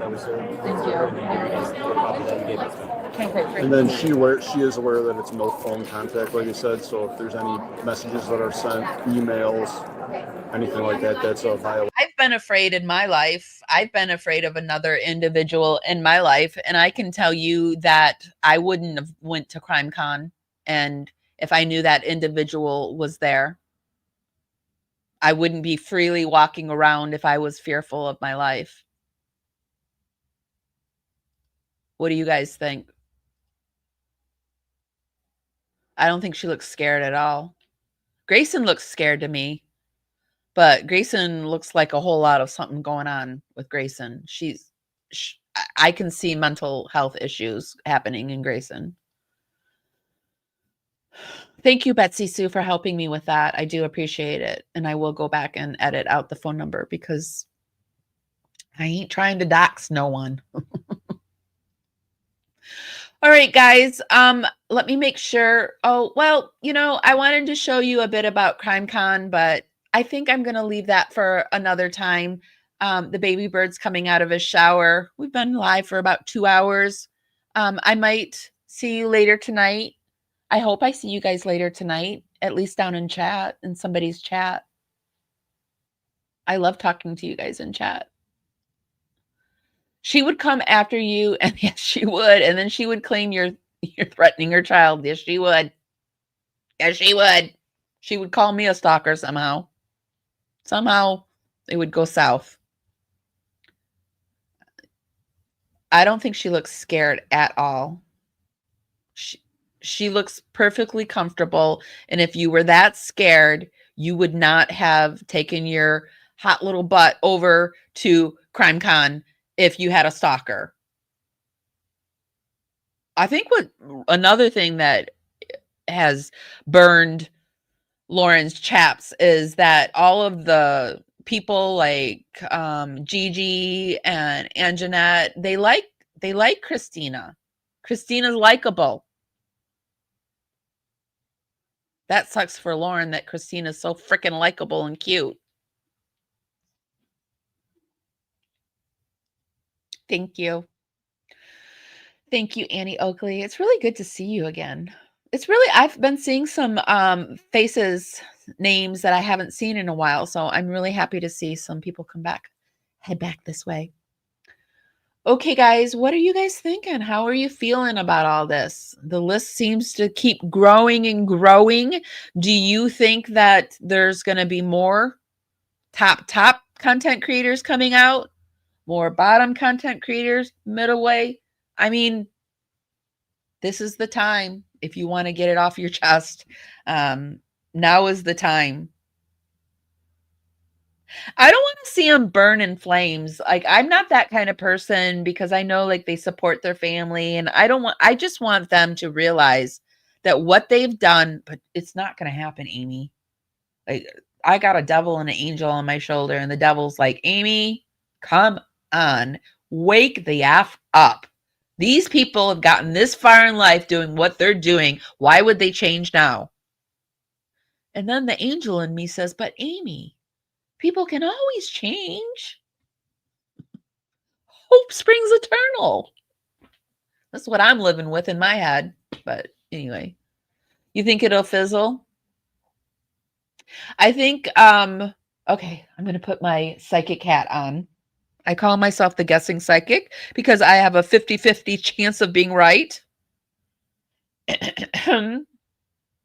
I think Christina has lawyered up.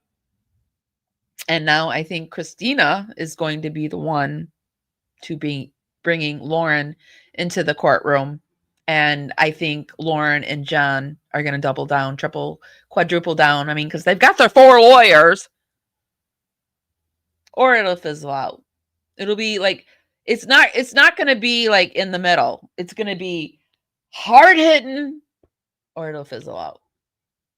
So we'll see. That's a horrible prediction that I just gave. That was like that's the wishy-washy shit that people hate me for. So I'm trying not to be quite like that, but I don't know. Like, I feel like I don't think there's going to be any middle of the road. I think it's going to be like hard hitting, or you're right, fizzle out. But I'm done. I can tell you, for one, I'm done with letting people like this just like, oh, she got away with all of this up to this point because nobody wanted to make waves. Like, I don't want to be the asshole that says something. I'll look bad. But then she gets one up. And I keep saying she, but it's them, really. It's both of them. They get one up. And then they're at the top and they're one-upping everybody and they're stabbing everybody in the back. And with friends like that, who needs enemies? That's what I say. But I would like them to wake up. I would like them to say, oh, sorry, we're wrong. Yes, this was actually defamation. And looking at other stalking cases, it was defamation. We made a mistake. Gosh, I'm so I was, I don't know. John was PMSing that week. We'll blame it on John. Or something. I don't know. Give me something, but not this. Not this. Not hearing that you're crushing true crime victims on top of creators. Who else? Are you kicking dogs? Just kidding. Anyway, you guys, I just really feel like the underdogs are sick of it.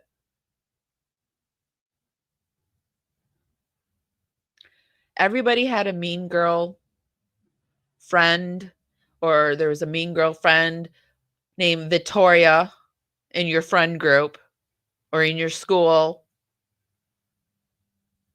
or in your crafting circle, or on your basketball team, or wherever you met Victoria. Everyone has had a Victoria in their life. And I can't understand the people that are okay with Victoria. But I guess that's what makes the world go around. I can't understand you. You can't understand me. You'll call me names. I'll have question marks above my head. Like, why has it got to get so ugly? No, just kidding. Content creation is a crazy world, you guys, and it can get really ugly. But anyway, what do you guys think about all of this? I just think that we should leave. I'm shocked that she's dragging the Valos, the Daybells, all of these people into this, the content creators. It's kind of like, if I got to go down, you're all going down. And I also feel like this would be a good psychological thing to look at, to really dig into, to look at society, because sociology is the study of people, and it's the stuff that I like to look into, and the behaviors and the patterns and all of this. And it's a good psychological, sociological experiment to look at, to realize, like, why does this happen? How can you prevent it from happening? How can you benefit from it? How can you learn?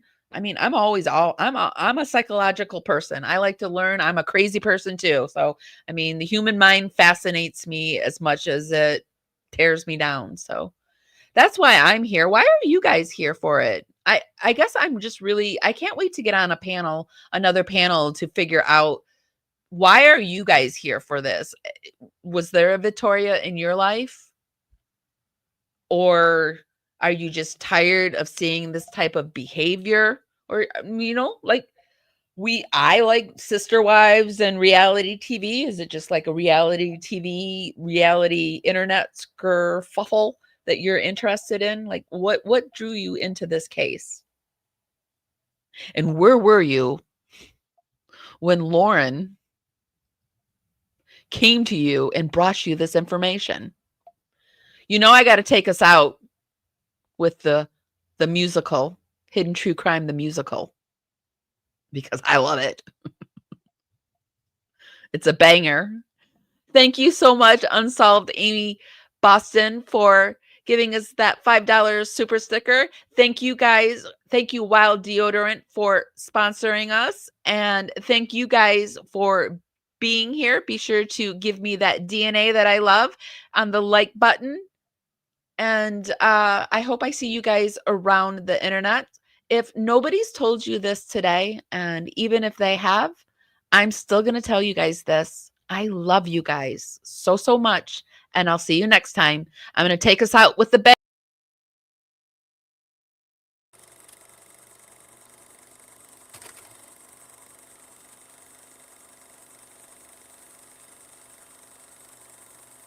Hey, everyone. I've never been more nervous for a life in my entire life. And I've done a lot of lives. And this is not a lie or a show that I ever wanted to do or ever thought I would have to do. And this has been ongoing for months, what I have been dealing with. This is not drama. Hidden True Crime doesn't get involved in drama. We stay very clear from that, and those of you that know us know that. So I hope that nobody calls this drama ever again. In fact, it's so real life, what has been going on with my family and with me for months, that I decided to go to where I felt would protect me. And that was the courts and legal. And I filed a civil stalking injunction. Somehow someone decided to let Law and Crime know about my civil stalking injunction. Law and Crime decided that they deserve to have cameras in the courtroom while I am explaining what my family has been going through for months. That Law and Crime, I don't know, is it a slow true crime month? They thought that my family's pain should be live streamed on their trial channel. I am a limited public figure. I'm just a mom who has a YouTube channel. I'm not Johnny Depp, I'm not Amber Heard, I'm not Gwyneth Paltrow. I am a mother trying to protect my family, and I am a journalist who has never ever in my life heard of anyone streaming of civil stalking injunction. Because of what Law and Crime did, I had to dismiss my civil stalking injunction. And I find it disgusting that anyone would want to do that to me or my family. I wanted to keep this private. I wanted to keep my pain and the bullying and the abuse and the harassment and the defamation and the pain that I have been dealing with behind the scenes for months. I wanted to keep it private, not live stream to millions of people watching War and Crime. I'm gonna take back my narrative, and I'm gonna own my narrative, and I'm gonna tell you everything tonight. We're gonna go through every filing, we're gonna go through a lot.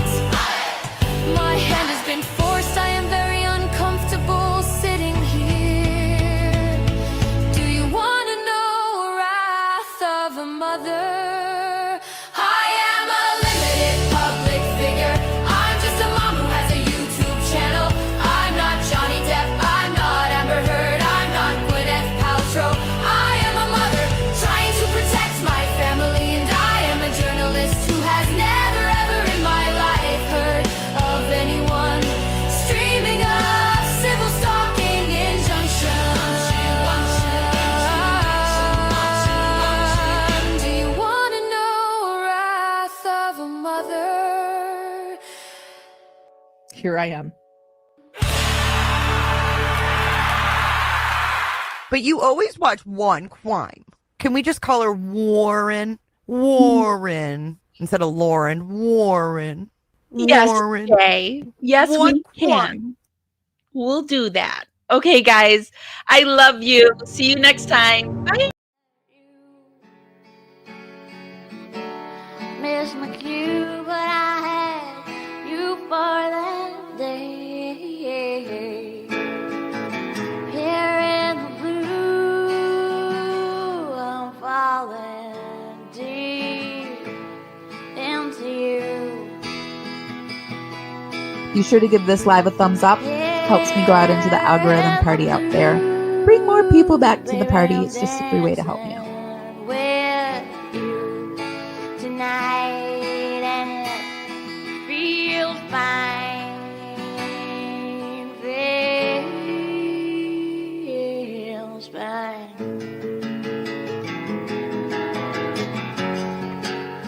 Baby, I'm dancing with you tonight.